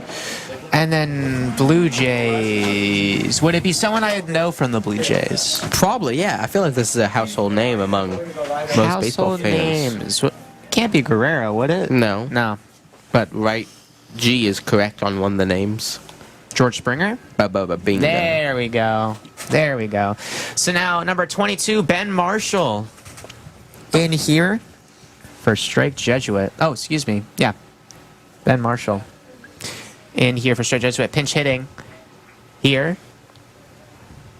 Down by 1. Who threw the only no-hitter in opening day history? That ball's going to be low for ball 1. Just like the current pitcher on the mound is attempting to do. Though he's only doing half a game, so he gets half a no-hitter. That's going to be called for a strike. It'll be 1-1. Let's see. How recent would this be? About 1940 for Cleveland. Well, First name Bob. that ball is going to get away. It'll be 2-1. I'm just going to say random guess here. Bob Guy. That's what I'm going with. Bob verb ER. Past tense verb ER. Bob verbed ER. That's going to be a ground ball to third. Fielded cleanly. The throw is in time for out number 1. Great fielding there by the third baseman. It is Bob Feller. Now Bob to bat Feller. 17, Jack. Now, See, I was actually kind of close. Bob, wow. so the Houston Astros and what Boston team share the record for the longest opening day win streak with 10 wins in a row? I've never heard of There's- this Boston team. In my Okay, life.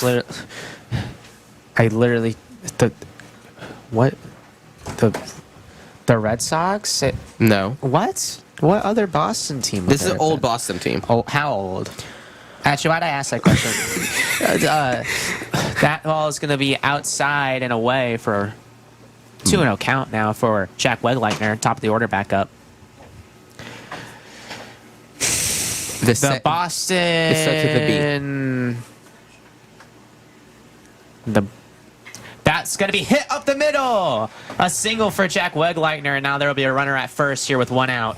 There goes the no-hitter. 2, Silas Newport. So now Silas Newport up to bat now. Eli, did you just... That hit knocked my socks off. Well, it knocked more than your socks As well off. as my chair. It knocked the back of your chair off. How did you even do that? You know, I'm a man of many talents, and one of those is making sure. You're the first man to ever do 4th inning fun so hard that your chair broke. Thank you, Jaden, for helping us fix the chair. I don't even know. How did you even do that? You had to, like, unscrew the back of your chair and then... And you know the most impressive part? Is I don't think I was leaning back. Wow. Silas Newport, in utter shock, takes a strike for strike 1. It'll be 0-1 now with a runner at first. So, Boston the Boston Birds. Bean Eaters. Bean Eaters. Okay, see, thank God they changed it to the Red Sox. I mean, No, that's- right? So 1-1 now with 1 out, runner at first. Silas Newport. Looking to get the runner at first across to tie the game up. That would be awesome. Outside for ball 2. 21, Zach Greinke on the Royals. That's a lie, the Astros. He was 22 on the Royals. I want to say 23 on the Diamondbacks. Don't fact check me because I'll be wrong. Well, good thing you're like actively trying to fact check my answers. 2-1 outside. 3-1 now. So this is a fun one. Do you know who first broke Babe Ruth's home run record? Hank Aaron. Did you know that he tied the record on opening day? I did not know that. And Newport draws a walk there on a 3-1 count. So now the tying run moves up in scoring position to second base, and Elijah Gassett now up to the plate. Feel like he was just out there. What's more interesting is that was his very first pitch of the night. Just took it to The yard. legendary Hank Aaron, one of the best players to ever do it. Way worse. Now, the Detroit Tigers. First of all, do you know when they came into existence? 19. Bingo. Keep going. You got first two down. Man, 19. They're a 2,000-year franchise. That ball's going to get away from the catcher, but he holds it. Wegleitner tried to head to third, but he managed to recover his footing, and he'll head back to second easily. So it'll be 1-0 now. I thought they were going to get him. He slipped there, but I'm going to say 1913. 1901. Ah, darn. In their home opener, they trailed entering the bottom of the ninth, 13-4. Yeah, that sounds about right. They came back 14-13, and it was a 10-run comeback. That ball's hit to right field. It'll land in foul territory, so it'll be 1-1 now. Dang it.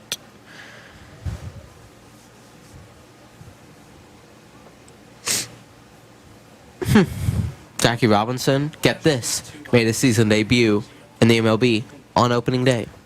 Do you know What? what? Do you know what year he made his debut? That's actually a really good question. Post-war. So 1949?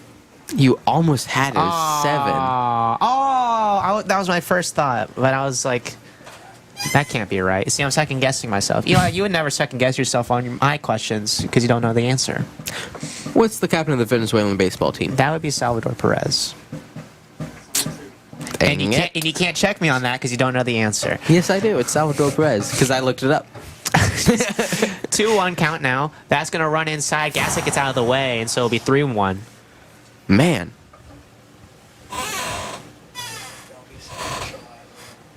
Do you know what the longest opening day game ever is? 2012. At least Cleveland, Toronto. 3 hours. Innings. 18 innings. Less. 17. That ball is going to be hit to short. They get 1 at second. They'll turn 2. No, they will not. Gassett beats out the throw. There will be no throw to first. So now there will be 2 outs. Runners at first and third. Now to bat number This could be 25. huge for Jesuit. And now Nico Broyles, the captain, comes back up to the plate with an opportunity to tie this game up. Since we probably should talk about baseball, we could talk about, again, Boyles and Pesic are my 2 choices for the 3 home runs I predicted. Yeah, and so far you're not looking like you're going to slam that. Well, you just wait. You're going to say that? He's going to take it the yard. You see that flagpole back there? He's Which going to one? land that one. Oh. That one. Yeah. He's going to hit it right there. It'll be awesome, in fact. It went 16 Eli, innings. I have a question for you. Did you, or a fact for you? Did you know that baseball started on opening day? 1-0 count now to Broyles. Guess which day the Houston Astros started playing? Like, not the date, like, what day of the season? Opening day. Incorrect. They started as the Houston Colt 45s. And they started on That's opening not- day. That's not the question you asked me. I asked when the Astros started playing. Yeah, I said opening day. Potato. Oh, I can't believe you're just choosing to say my answers are wrong.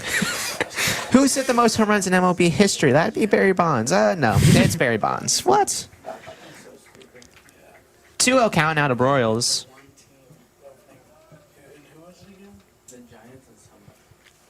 I will say, I've discovered my favorite part about opening day is all the... Inside, Broyles wanted to swing at it, and he pulled back, and luckily that in his arms. It'll be a 3-0 count now.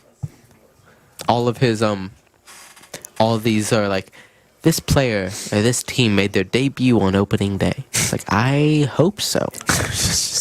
They actually started halfway through the season, and they still made the playoffs somehow. That ball is going to be inside. It'll be called a strike. It'll be 3-1.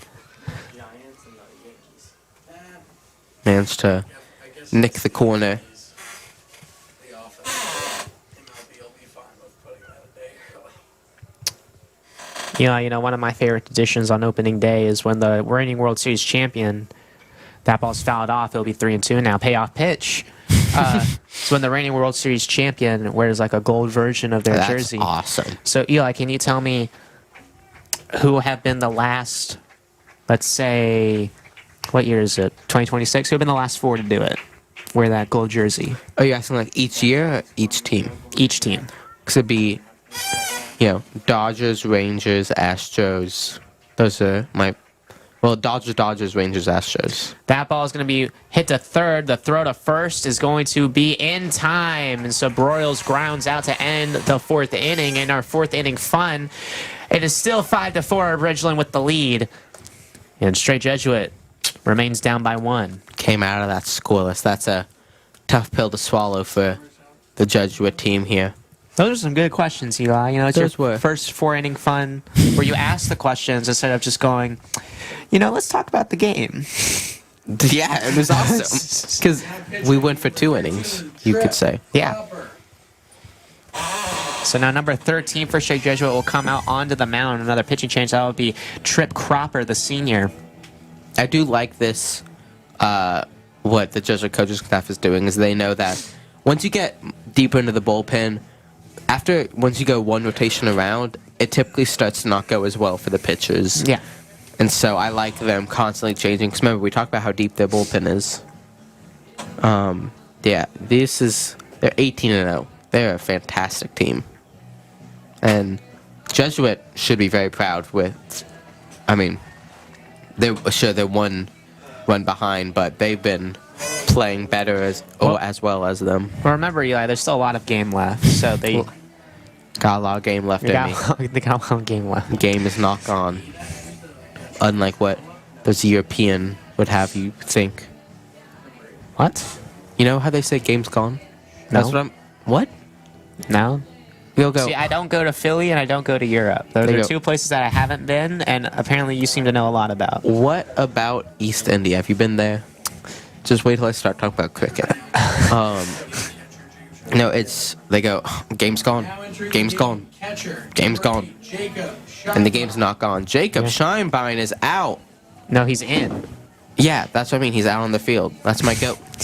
You're not European, Eli. You're from Texas. You don't need to say everything like a European. How is he's out on the field, European? You said he's out. Yeah. He's on the field. He's subbed in for Nico Broyles, the captain senior. So there will be a new backstop here for number 13, Cropper. He's not in on the field. He's out on the field. He's in the game. He could be in the like EA game. Sports. It's in the game. Cropper's first pitch will be called a ball. It'll be 1-0. Remember we talked about how catches were underrated? That is why. No, there are no men on base for that to affect. 2-0 count now. The pitch. That's going to be weakly popped up to short. Wegleitner underneath that one. And he'll make the catch for the first out of the inning. I have a question, John. You know about banana ball? Yeah, I've heard a thing or two about that. Obviously, baseball is a time-honored tradition, America's pastime. But they're always looking to innovate. The pitching clock is an example. The ABS challenge system, that's an example. What are your thoughts on a batter? Oh, and he nails him there, and he'll head to first. So that will now be a runner at first with 1 out for number 2 for Bridgeland. What are your thoughts on a batter being able to steal first? Do you think, like, when there's a wild ball, Now batting. what are your thoughts on that? I think that's kind of fun. I think it really adds some spice to the game. You can't, a catcher's never slacking, but Yeah. when there's no one on base, you know that, if I let it go, like, you might hustle, but then you go, oh, wait, hang on, I'm fine. I can cool down a second. You got to be going. Mm-hmm. 100%. So now 0-1, the pickoff attempt. Excuse me. 1 out from running at first. 0-0 pitch. The pickoff attempt is unsuccessful.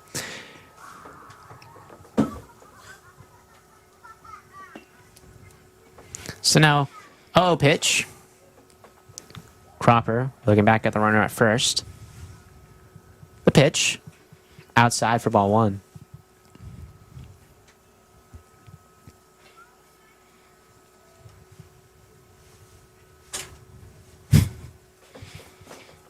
Keeping a sharp eye on the man on first. Swing and a miss. He gets him to swing on that one. It's 1-1 now with 1 out and a runner at first. And you know what else it is, John? What? It's dismissal time. Well, luckily it's the weekend. I know, it's awesome. But it is... You know, we're working on the weekend like usual. That's what all the great poets of our generation say. Yeah, step off here for Cropper. Regroups a little bit. CSN does not take the weekends off. CSN is 24/7 entertainment news. Yep.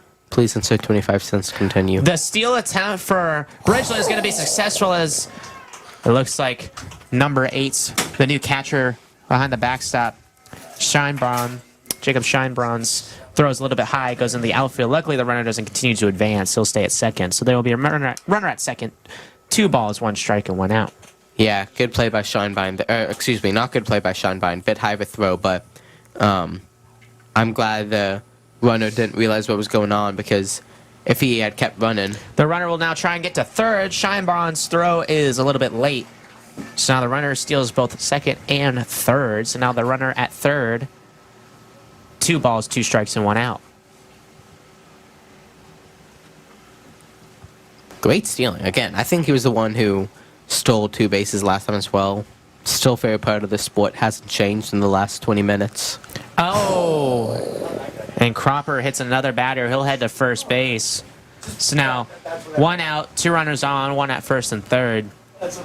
I'd watch for that man on first to steal second soon once his arm cools off. Now to bat, number 2, Albar. So now number 2 for Bridgeland comes up here with a chance to add on to their lead with a runner only 90 feet away. I did like what you mentioned, John, about the fact that Scheinbein's new pitcher is now he's able to... They're sort of testing him, with those 2 steals. It's like, will you be able to make these throws? And first one, he was not able to. Second one, he was able to make the throw, just wasn't quite on time. Look at that. Oh my goodness, Eli, you're so invested that your chair keeps on breaking.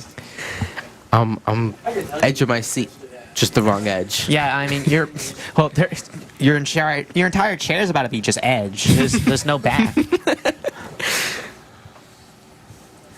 Here, would you like to show the people at home what you're going through right now? You've got no chair. I would love to. Well, you have a chair. It's just that it keeps falling off right here, and it keeps getting popped off. that ball is going to be popped foul behind us. Actually, I wonder if we're going to hear a loud bang in a second. That was me. I'm sorry. Yeah, you should be ashamed of yourself. You keep on getting the people at home false info, and this is your fault. That wasn't false info if I corrected it. Now it's just correctly false. My producer tells me that I'm right. 0-1 count now. Runner will steal second easily. There will be no throw. So now both runners in scoring position. There's that steal I was talking about.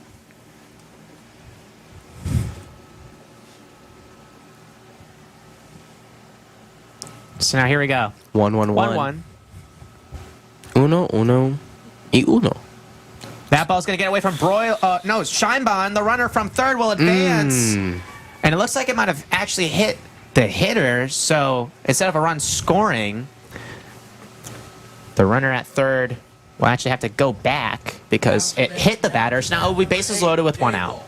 I will say, for a second there, I was annoyed at Jacob for his maybe lack of awareness, but that was actually perfect awareness. He realized it was a walk and he could just wait. But now, new catcher, new pitcher.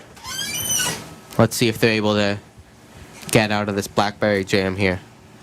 Man, we're getting through all the jams here. I think every berry has a jam. I'm trying to figure it out in my head. Strawberry jam, raspberry jam, blackberry jam, marmalade jam, marmalade sandwich. Do blueberries have a jam? Paddington too. I hate to break it to you, none of the things you think are berries are actually berries. Well, see, now you just ruined my day. You didn't have to do that. No, but I did. Yeah. And You know what? I'm taking your chair away. I'm taking away the back of your chair for doing that to me. now I'm on the edge of my seat. Yep. Now you're going to have to be. So bases loaded, 1 out. Guess I'll just be working on the weekend like usual. Ball outside, 1-0.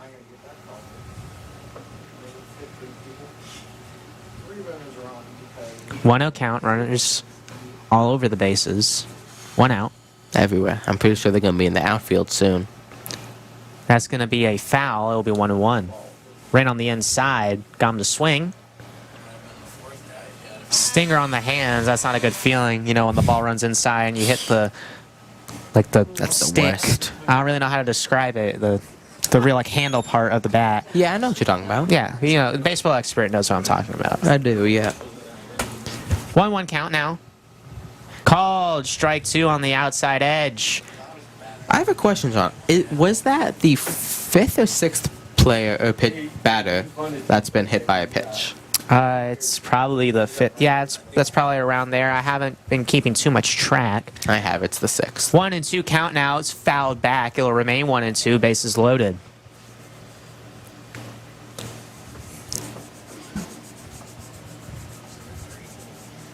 Quite there, Jesuit. Jesuit on the weekend's always awesome. Yeah. It's like, man, this is sweet.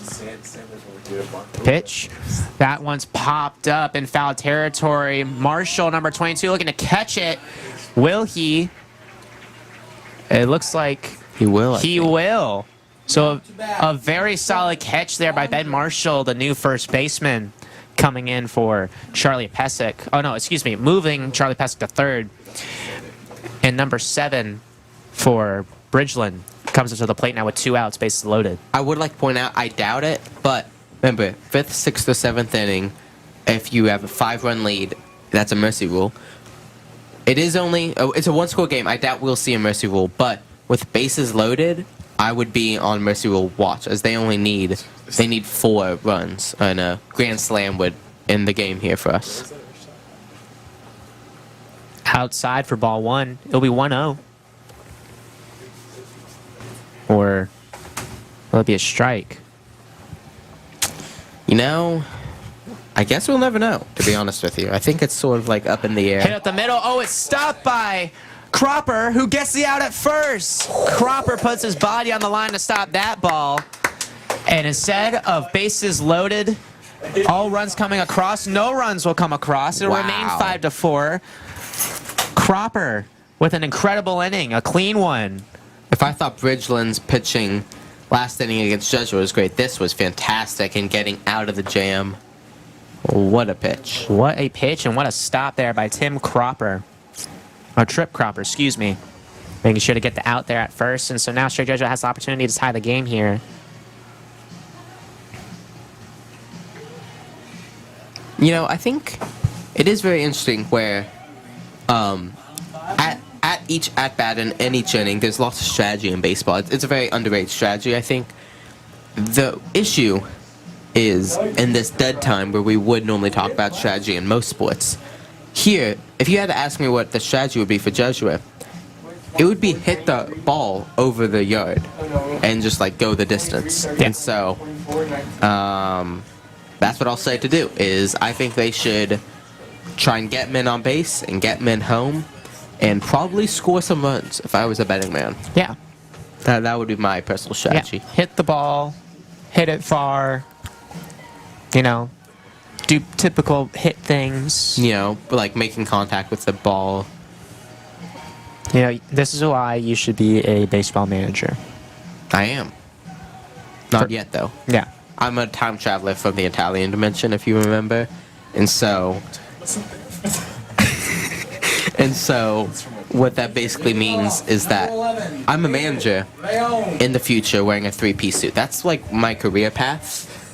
Black tie, black shirt, by the way. And like, I'll do the thing where I'll walk up someone, like straighten my tie like that. And be really sort of douchey about it. Yeah, well, you better wear a suit next time we're in this booth here, otherwise I won't believe you.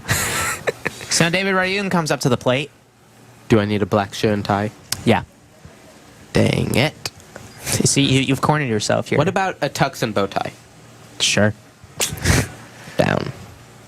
It'll be 1-0 now to David Rayun here in the bottom of the 5th. I'm really thinking 3 homers may have been a bit overzealous. That ball is going to be a little bit low for ball 2. Now, what if they hit 3 straight homers, like ding, ding, ding? That's the sound they make, and it goes over the wall. Is that the sound they make in Oz? No, because they don't have baseball in Oz. That ball is hit to center, but it's going to be very well read by the center fielder, so it will be a line out for David Rayum.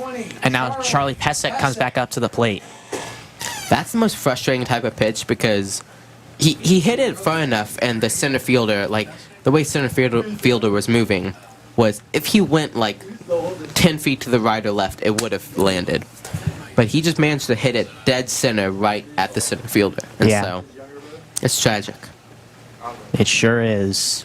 You know, it's one of the hardest parts of baseball, getting a good hit that ends up being an out. Charlie Pesic will take a first pitch ball. They'll be 1-0 with 1 out.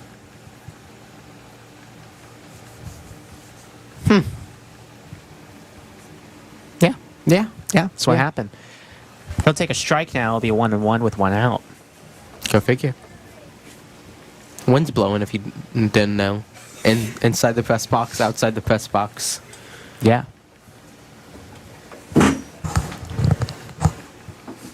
So now, 1-2 for Pesic.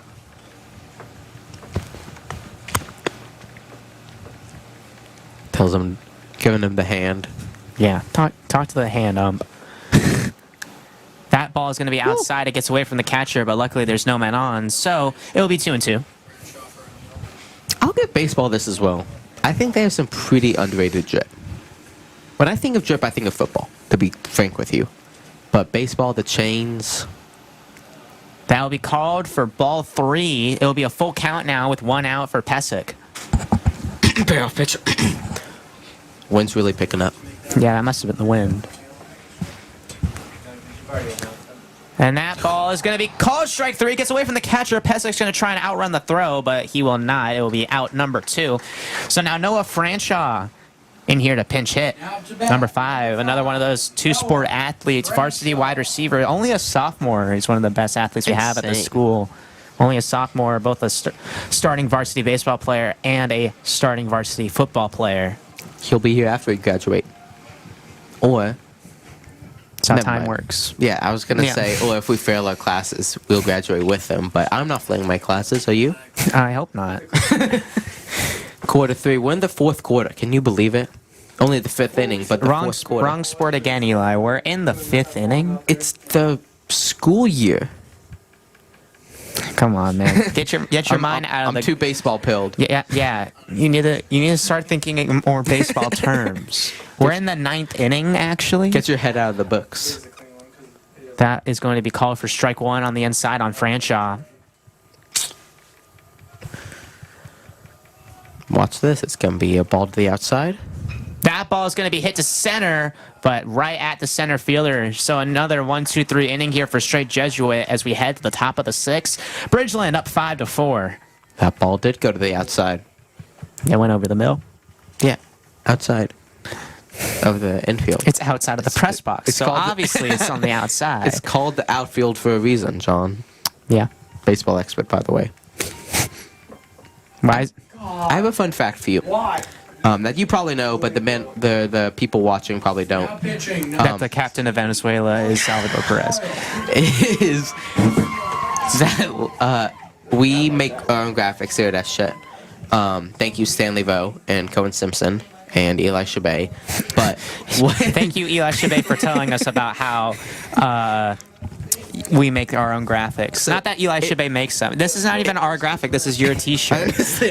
Let me make my point. If you see, there's a white border around this cross, right? Now, and on this cross as well. What's interesting is the rule is if you have a red cross on a green background, which is what most of our thing is, you need a white outline. That's the rule. That's how it goes. However, the baseball field has a black outline because the ball is white, and is the only place you'll find on campus with a black outline on the cross on a green field. That is a fun fact. Mr. Pep approved fun fact. It's a Mr. Pep classic. We call him Peppies. And that's one of his wisdoms he's given us. Don't loop we into this, Eli. This is a you thing. So anyway, William Doyle now on the mound here for Straight Jesuit, number 16. There's been 2 scoreless innings because it's 4 half innings. If you do the math right. I I'm not even sure if I can do the math right. I don't even know what you just said. You just said like 4, 2. We've had those are very easy numbers. First of all, Yeah, but I can't count that high. So. You can only count to 4. There's a song about that. But we've had 4 scoreless half innings, right? Yeah, right there. You see 0, 0, 0, 0. Batting number 1. Yeah, So that's 2 scoreless innings. it's one scoreless inning. That's 2 scoreless innings. No, it's not. You can't combine innings together. You can't combine half innings together. There's been one inning where there's not been any. There's actually been 2. Oh, no, you're right. You're lucky that there have also been 2 separate scoreless innings. Yeah, you're right. My math's poggies. Oh, no. Can we kick him off, please? Strike 1 now here for Doyle. Delivers a very solid strike. You're welcome, Luke Tudowski. That's going to be a little bit outside, 1-1.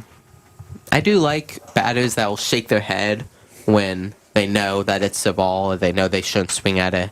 They really let you know. If you saw that, he went, no, no, no. That one's going to be a little bit inside for ball 2. Put some heat on it. Yeah. You know, a good baseball term, they put some mustard on that one. I'm more of a ketchup guy Yeah, myself. that one's a little bit outside, 3-1. Oh, excuse me, 2-2. There was a strike earlier that I must have missed. 1-2, sorry.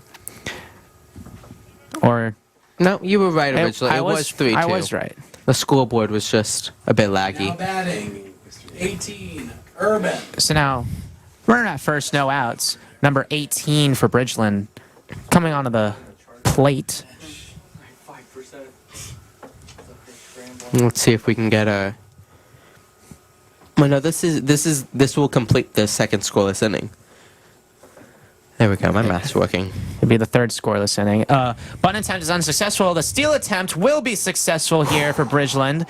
Caught everybody off guard, and so now the runner will advance to second. So runner in scoring position, no outs. 0-1 count. Almost got him as well. Yeah, he tried to bunt if you saw. Didn't work. And threw the ball to the yard. Yeah, they've been stealing a lot more since Jacob took over under, but Schonbein's been getting some good throws in. That ball is hit to right field. Noah Franshaw in there makes the catch. There will be no tag. So that'll be the first out of the inning. And number 21 for Bridgeland comes up to the plate. 21. Thompson. Almost a homer. Not really. I mean, I'd call that almost a homer. Yeah, it was very much not a home run. Well, yeah, that's what the almost Well, implies. it's not almost either. If it's basically at the wall. No, because then it doesn't go over the wall. Yeah, that's why it's not a home run. Yeah, It was almost a home run. step off, tried to catch the runner at second, but there will be no throw for the pickoff attempt. So we will still wait the first pitch of this at bat. 5 more yards and it's gone. Doesn't have the launch angle.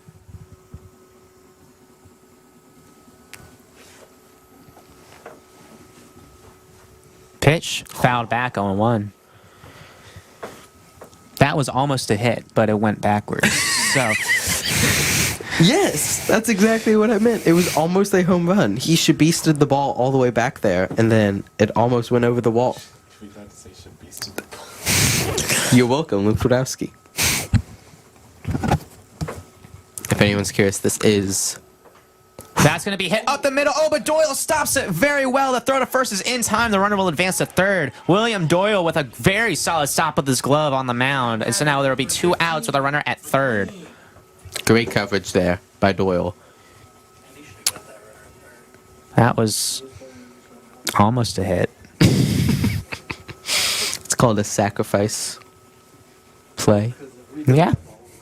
You're welcome. You're welcome. Yeah, thank you. It was almost a sacrifice RBI. Yeah, it was almost a sacrifice. Oh, it would have just been a normal one. As that pitch is going to be in there for a strike. It will be 0-1. Runner at third, 2 outs. No, I think it would have been a sacrifice RBI. He wouldn't have gotten out. Well, the guy would have run home. Yeah, but it wouldn't have been a sacrifice. Yes, it would have, because they would have been too distracted getting him. That's going to be called a ball, 1-1 now. No, Eli, a sacrifice would be he hit it. Wegleichner stops it, throws it to first, and then he's out. I highly doubt the runner at second would have been able to even advance. Swing and a miss. A very solid pitch there by Doyle. It'll be 1-2 now. Well, yeah, that's why it was almost a sacrifice RBI. It's like talking to a silicone wall. I don't even know. Excuse me, I'm Yellow Brick. Oh, I'm sorry. You're from the Emerald City. That ball is popped up in foul territory near first. Ben Marshall is there to make the catch. A clean inning and a scoreless inning as Eli has been waiting for. And That so now ball- we head to the bottom of the sixth. Straight Jesuit down by 1. It is 5-4. That ball went so high, I thought it was going to be carried over to the real Emerald City. Was that going to nicknamed be Seattle? That was almost a home run, Eli. I have a geography fun fact for you. Did you know that Vancouver and Seattle are basically the same city? Yeah, they're pretty close. They're basically like they're legitimately geography time. You don't. So you're just So- you're just gonna point at a blank map. So here's Vancouver, and then here is Seattle. If you really think about it, If this is Washington, right? The state, The not whole the map? city. Over here, they have this sort of triangle. It's you just It's drew a- a circle. yeah, but it's not really a triangle. That's why I said sort of. That's almost a home run. Up here is Canada. Alright, up here is Canada. So if you look- Vancouver's here. Along the coastline, there's a continuous city, and then you get to Seattle. It's one big metropolis. Thank you. So no, It's one okay, big metropolis. Eli, let me recap for the Yeah. people at home. This whole map is Washington. This triangle right here, this is what Eli was doing. This triangle right here is Seattle. And then if you look off of the map, this is where Vancouver is. Yeah. So you're also a geography expert. Are you a cartographer? Hi. That's who makes maps, right? That is who makes maps. Oh my goodness, this is the worst triangle I think I've ever seen. That's why I said it was sort of a triangle. I'm not even sure if you can say that's a triangle. That's not a single side. There's like no sides on this. It's like, what did So- you just make? Right here. This is mainland Washington. Okay, Up well, here's we need Canada. need here's Idaho. Here, let's stop talking about Eli's amazing mapping skills. Let's it's talk a about the geography baseball fun game. fact. This is not really that fun of a fact. Well, it wasn't, You're 'cause you were a drawing pessimist. maps. You're drawing maps that make no sense. You could not find buried treasure if you wanted to. Oh, just you wait. Why am I in Vancouver? There's no beaches here. Yes, there is. It's on the coast. So KP Solani is up to bat now as he hits that one foul territory. It'll be 0-1. Foul. You're welcome, Luke Podolsky.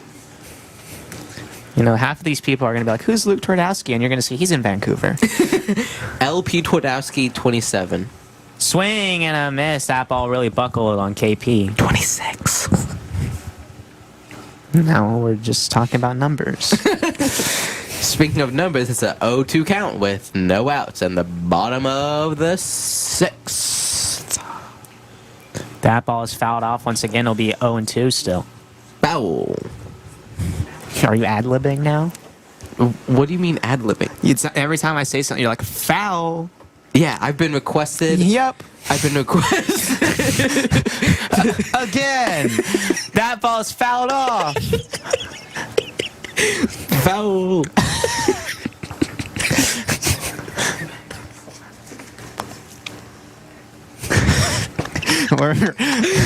So, 0-2. Yep. It's Bingo. pitch outside for ball 1. Ball.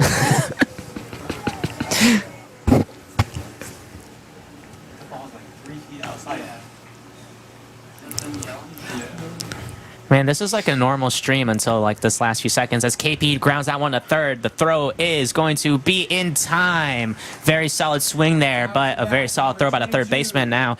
Number 22, Ben Marshall, back up on the plate. Out. You're welcome, Luke Podolsky. Shout out Luke Twardowski. Shout out LT.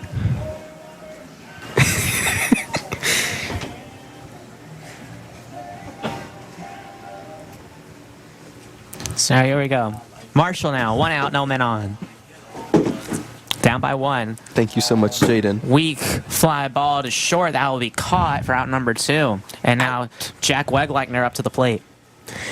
I might just give up on this chair. Number 17. It broke again while you were talking. I was ad-libbing too hard. I was making too many maps and ad-libbing at the same time. My chair couldn't handle it. Yeah. If any viewers at home have a suggestion, please email you guys- CWTAM27 if you- about what to do. If you guys have a chair that you would like to donate actively, just come by the press box and we'll take it. Please bring your lawn chairs up here. I see you, Brady Kerrigan. Please bring your. 1-0 count now to Jack Wegleitner. That ball is going to run inside. It'll be 2-0. So down here is Portland. Okay. So we're still on the map bit. Eli, the baseball game is happening actively. We know you know which states are which and where Vancouver is, apparently. That ball's fouled off. Foul. There we go. See? Now I know you're paying attention. I'm back in the game. 2 balls, 2 strikes. There's outs. There's 2 balls, 1 strike, and 2 outs. Just you wait. There's the second strike. That is a ball that was pretty low. That was It a would be really 3 and obvious 1. ball.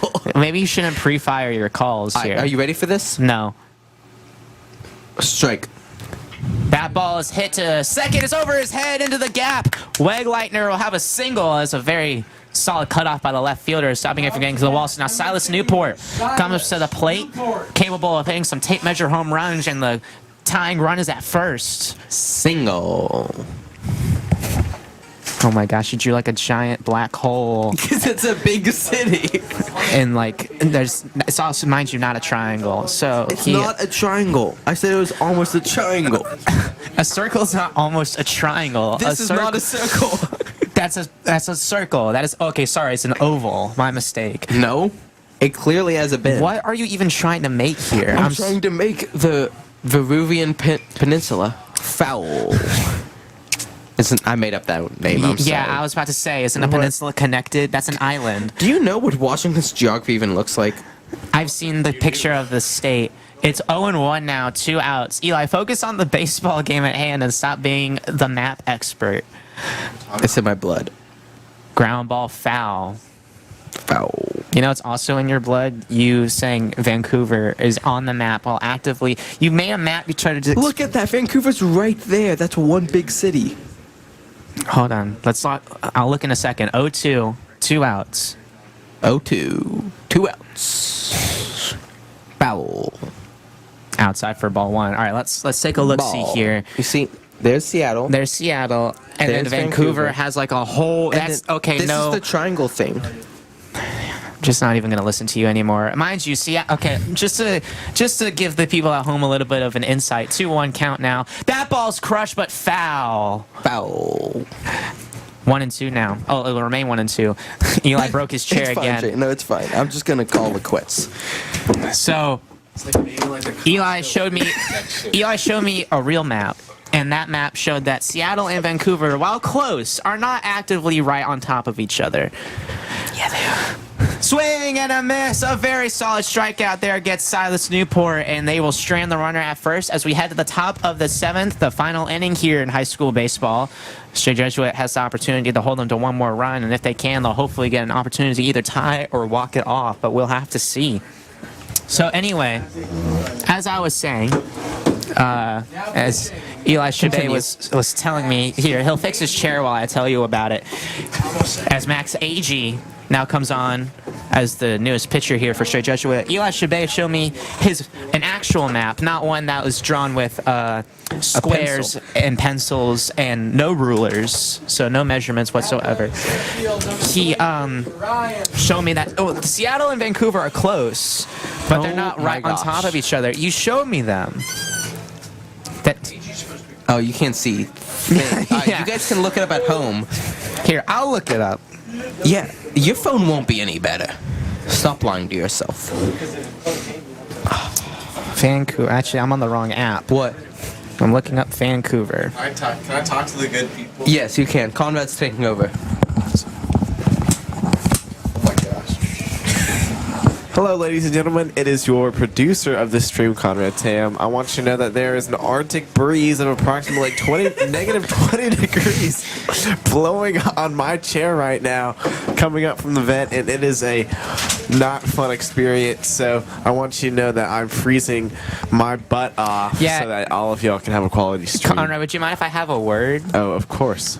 Here, let's look up. Matter of fact, let's look up the directions from Vancouver to Seattle, because I'd like to point out that While Eli continues to fix his chair, Seattle. Not fixed yet. 27. it's definitely not fixed. So now 27 for Yeah. Bridgeland comes up to the plate. It is approximately a 5-hour drive from Seattle to Vancouver. That's because you're using city halls. Oh my goodness, this man. Get this guy away from all maps as soon as you possibly can. So now Max AG throws a pitch that is going to be popped up to center. That'll be caught. Oh no, he won't make the catch! It drops out of the glove of the center fielder. And instead of an easy out, it'll be a double for number 27 for Bridgeland. Wow. 3. Allen. A very large misstep there here in the top of the 7th inning, and a quick reminder, this is the final inning of the game because it's a high school game, barring that we don't go into extras.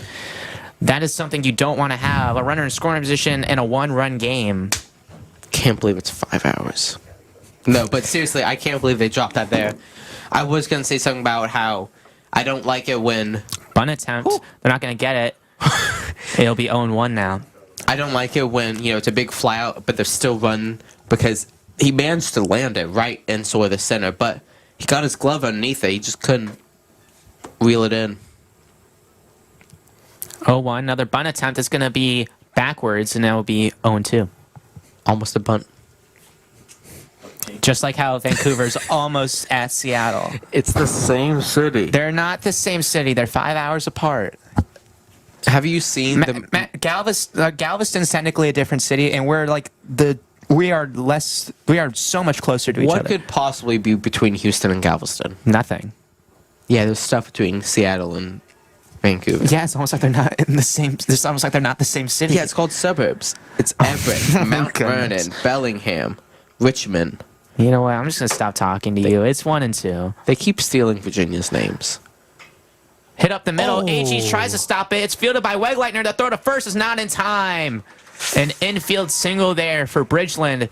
And so now runners at third and first. That was almost an insane highlight play for AJ. I don't know if you saw that. He turned his hand backward. Yes, I was so wanting him to grab that. That would have been awesome.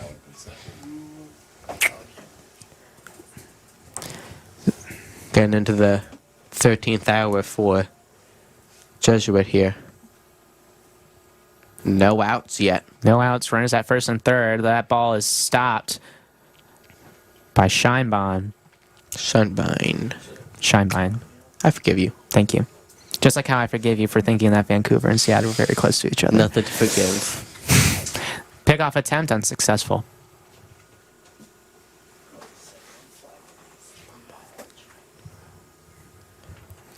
1-0 count. I'm doing the math in my head. What are you possibly doing the math in your head for? The math isn't finished yet. That ball is crushed to left field. It's going back. It's caught at the track, but a run will score. A sac fly there for Bridgeland. It is now 6-4, and Straight Jesuit is now down by 2 in the 7th. Almost a homer. Can you admit that one was almost a homer? Yes, this one was almost a homer. Just It's like at the the one that warning was over track. there. That one was basically at the warning track. And Wasn't. it was almost at the warning track. It was You almost. can't just wrap base. Basically, that single that went to the first baseman was almost a homer. That ball is a little bit outside. It's 1-0. Oh, I meant to say fly out. I've been meaning to call it out. Like that one right there, I was supposed to say ball. You gotta get guttural. Let your vocal cords vibrate. Pickoff attempt. Oh, they caught him. Down in a rundown now. They're hopefully going to get him, and they will. He stumbles, and he's out. That'll be the second out of the inning. Very solidly executed rundown there. Rundown. Thank you, Luke Podolsky. Man, this went from a game where me and Eli were play-by-play and color commentating, and now we're arguing about how close Vancouver is to Seattle, and Eli's just ad-libbing. Ad-libbing about what? You talking to me? Ball. It'll one. be a 2-0 count now. Ball 2. I apologize. Doesn't even forgive me. Okay, Yeah, wow. 2-0. 3-0. 3-0? Wow. So, Eli, you say this is a swinging count? I would not swing and count, more like swing for the fences count. 2 outs, 3-0 pitch is going to be inside for strike one, 3-1 now. Rookie mistake there by the senior. Don't know how that works. It's like an oxymoron. Do you even know this is a senior? It's paradoxical. And that's going to nail him. That pitch got away from AG, and so now there will be a runner at first with 2 Out outs. to bat. That's number 7. Fondren. Batter hit. This is a dangerous game we're playing. Someone got hit in the dugout. Can't even go sit in your dugout in peace. Yeah. Because, the dugout's pretty close to the home plate. It's basically the same area. It's very much not. 0-0 count now. Runner at first, 2 outs. That ball is fouled back. It'll be 0-1. I got it. Missed it. Yeah. You'll get him next time. Yeah. I'm just waiting for them to pop one on our roof again. And Yeah. remember, you heard it last time. It sounded just like that. Imagine. Okay, well, now you're just stomping. That's what it sounded like. Pickoff attempt unsuccessful. Pick off. This is Idaho. No, don't point at your map. Conrad, can you rip that map in half, please? That ball is a little bit low for ball 1. It'll be 1-1 now. Ball 1. You're welcome, Mr. Podolsky. I remember when this was a normal baseball stream. How is this not a normal baseball stream? That was the weekend one. That ball gets away from Scheinbaum. The runner will advance to second easily with no throw, and now a runner in scoring position with 2 balls and 1 strike here to number 7.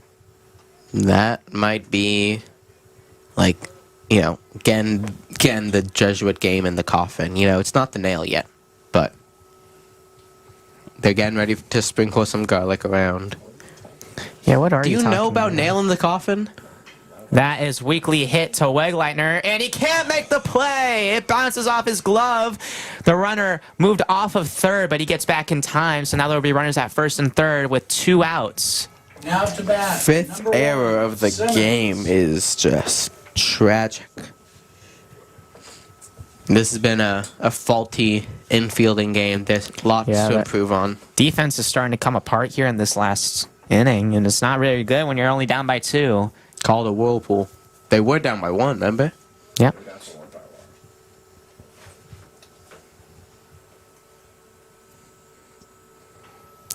Snow. 0-0 count. So call it strike 1. The runner will steal second easily with no throw. So now 2 runners in scoring position on second and third. 0-1 count now, 2 outs. I wonder when Sean Pine came in, remember he had the first throw to second, which was disastrous. I wonder if that's sort of limited, because there's been, I want to say, 2 or 3 steals as that goes for ball 1, 1-1 count. I wonder if there's been 2 or 3 steals where he would have thrown it, but didn't because he doesn't want to let up another big play. Because a 2-run deficit's not overcomable. Very solid stop by Scheinbein, not letting that ball get to the backstop with the runner at third. It's 2-1 now. Great stop there. Almost did a somersault. Almost. Almost. I was thinking the same thing. Ball 3, 3-1 count, 2 outs. Top of the final inning. We got 4 outs in this inning. So there we go. 3-1. 4 outs left in the ball game, unless extras appear. That ball is going to be a little bit outside for ball 4. So now bases loaded, 2 outs here for Max Agee. Now to bat number 8. Bases loaded. Urban. Remember, we are in Mercy Rule territory in terms of like the inning, so a home run legitimately just ends the game. Well, I believe Straight Judge will have another opportunity to hit. Wouldn't that be Mercy Rule if it's a 5-run lead? Well, I believe the game will be called after. Well, obviously it's the 7th inning and they're already down, but I believe that they'll have another opportunity to hit because they are the home team. That ball is crushed to right field. Franshaw is there. He'll make the catch, and that'll finally end the inning.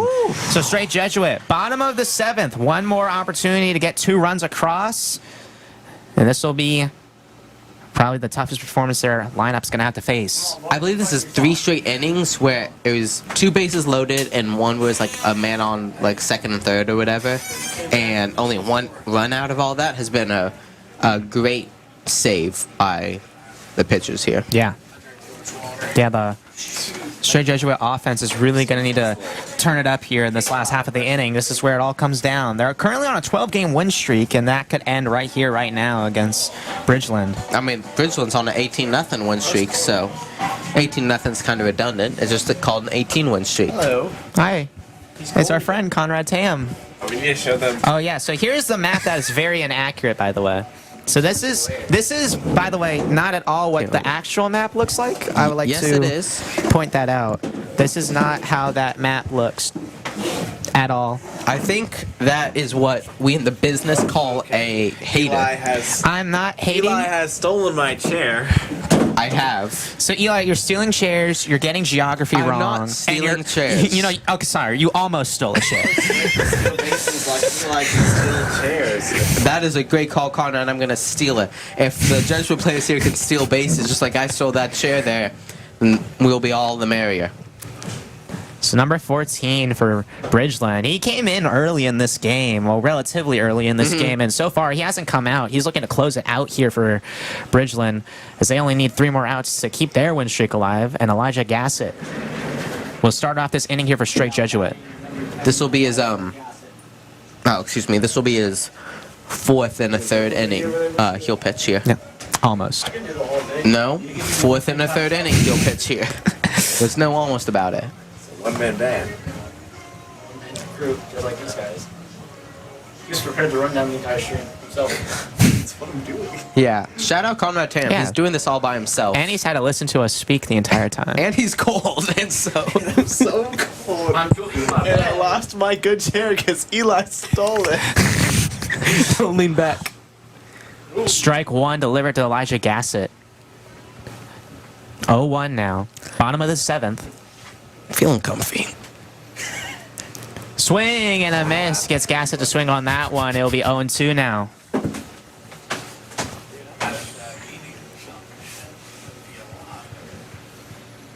That ball is fouled back. It'll remain 0-2. Keith Chris, that was almost fair. Almost is a very relative term I've discovered today. Today? What? 0-2. Fouled off once again. You're not going to believe what I'm going to say. Don't do it. Foul. You're not going to believe what I'm going to say. What are you going to say? Vancouver's not close to Seattle. How many hours away? 1? That ball is inside. It'll be 1-2 now. No outs. Would you look at that? If you... Outside. Almost a strike. Ball 2. It wasn't. It wasn't. It wasn't. You can't. If you rearrange the numbers on the scoreboard, it reads something along the lines of 90210. There's no 9. You need to rearrange them. How would you rearrange them into a situation? You know what, You got Eli? the 6. How about let's just call the game? It's a full count. It's your favorite count. No outs. Is it a payoff count? Yeah, it's a payoff count. 3-2. Payoff No pitch. outs. No one on. Gassett hits that one the opposite way. It's going to be a single, and the tying run comes to comes to the plate. Excuse me. And it will be number 25, Nico Broyles. Like we said earlier, he's known for having some pop at the plate. He's my first of 3 homers. I believe in the homers, by the way. That's how we're going to win the game. And remember, the best part about the bottom of 7th, normally 9th, is they don't even need to have an out. They can just end it with a homer here and a homer there. Ding ding, that's the sound they make. A bloop and a blast, they say. So now 0-0 count, runner at first.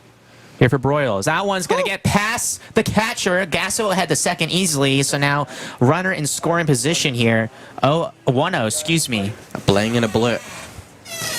What did you just say? A blang and a blit. That is not Common baseball terminology. a bloop and a blast. Let's call the game. Yeah, I'm trying. So am I. Almost. You're almost trying. 1-0 count now.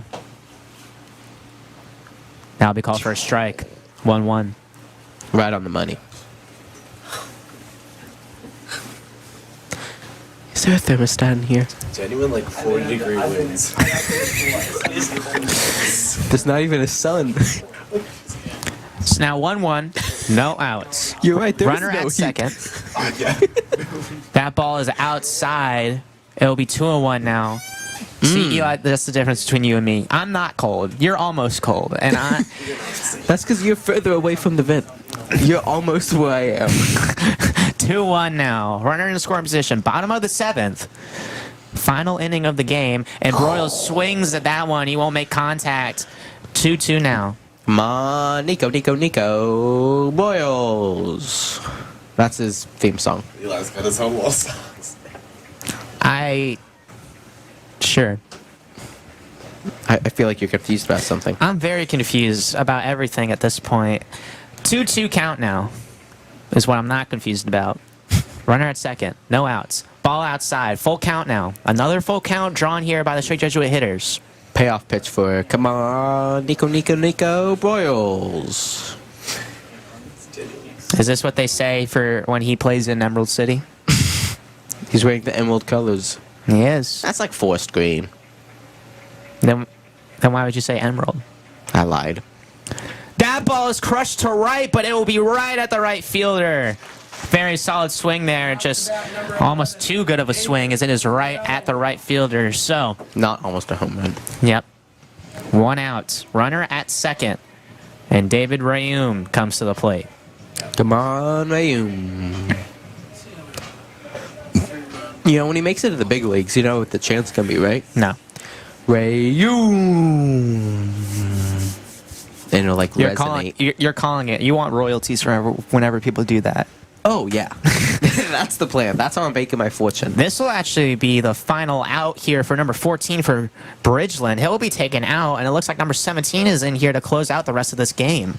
This could be big. Obviously, this whole lineup seen 14, but now we'll see if 17... You know, it's always a concern when you bring in a new pitcher, how they're going to start the night. Because how you start is how you finish. And so, one bad pitch could ruin this outing. But he seems like he has some heat on him. Sometimes it's better when, for a lineup who isn't really figuring things out for one pitcher, is when a new pitcher comes out, and then the lineup takes control over that. We kind of saw that the last game we called. First few innings, Straight Jesuit wasn't really doing much against the George Ranch pitchers. Then they took him out and they brought in a new one, and Straight Jesuit seemed to figure it out against him. So maybe this will be the turning point for Straight Jesuit, especially coming down to the wire right now. I agree. I think that's great analysis. I think you stole the words from my mouth, you thief. I almost stole the words from your mouth. I'm almost cold, but I almost stole the words from you. It would have been better if you had the words planned out beforehand. I did. Oh, really? Say them again. Merkel Steel Field. That's where we are right now. Is we're coming to you live at the bottom of the seventh. 1 out, new pitcher coming in. Big 1-7. Anything else you wanted to add? You know what? That was actually perfect. That was verbatim what I said. I had this in cadence as well. Yeah. Yeah. That's why we're twins. That's why we're twins. Yeah. Yeah. So now Rayum. David Rayum comes out to hit the lefty hitter versus the, I believe, lefty pitcher. Rayum.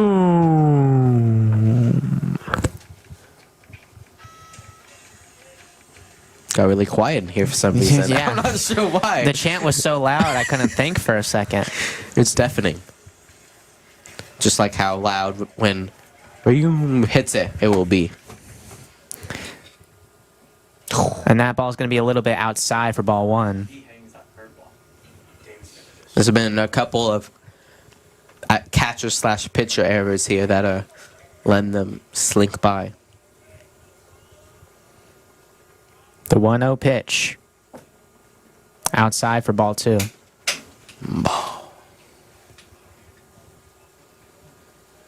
I'd like to remind everyone to not miss a moment. Follow SJet on social media. YouTube, you're right here. Instagram, you're at SJet News, exact same handle. 2-0 pitch. That ball is fouled back. It'll be 2-1. Foul. 1 out, runner at second. The tying run at the plate. The winning run, Charlie Pesic.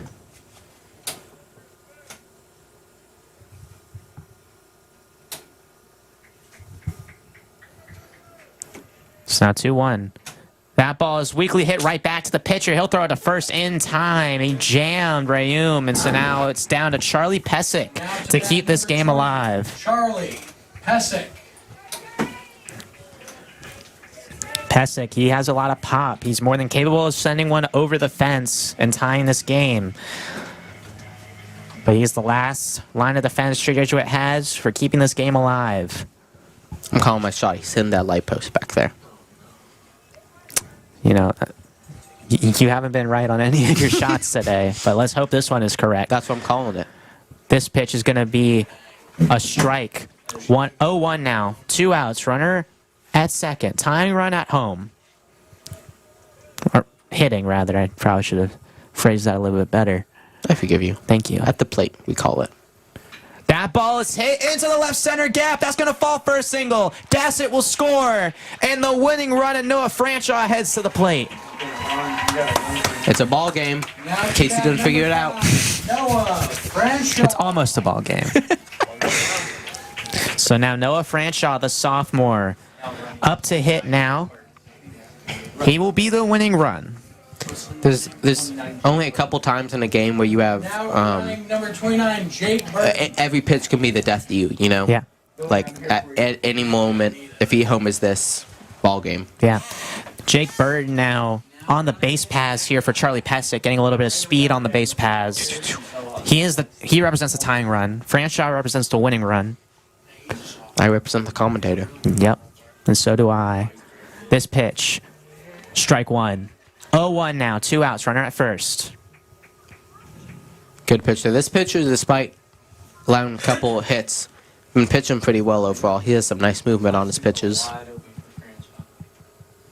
Swing and a miss. That ball gets away, but the catcher stops it, and now Franshaw faces an 0-2 hole. With 2 outs, a strikeout here ends the ball game. It is a lefty-on-lefty matchup. Lefty hitters are known to struggle against lefty pitchers. The 0-2 pitch. That ball's hit up the middle for a single. And now the winning run's at first, and up comes number 28. Soha. And now Soha, Harrison Soha, number 28, comes up to the plate here with the winning run at first. The tying run in scoring position. A single will tie the game, and maybe even a double will win the game. It wouldn't have been smart, but the man on second actually probably could have run to third because if you notice, the center fielder bobbled the ball when he went to get it. Very solid hit there by Noah Franshaw, down at an 0-2 count. Needed to make a big swing, and he got it right at the middle. And now the game stays alive. Looks like the manager here for Bridgeland wanting to discuss something with his pitcher. Just making sure everyone's on the same page because, this is, as the closer, it's... Yeah, closer is one of those positions you don't think is as hard as it is, but every closer will tell you those final 3 outs are the hardest outs to ever get. Yeah, closers are interesting. They're the only really relievers that'll have people wearing their jersey, but they're also the most stressful because right here, something like this could happen where you have 2 outs and then you just biff it a bit, and suddenly you have a man on first and second, already let up a run, and now you're in the danger zone, as we call it in the business. You don't have to refer to baseball as the business. You could just say baseball. It's a business. I guess you're right. I am. So now here we go. Winning run at first, tying run at second. His pitch is outside for ball 1. Harrison Socha at the plate. The righty on lefty matchup. A more favorable matchup here for the righty hitter. 1-0. Outside for ball 2. Whew.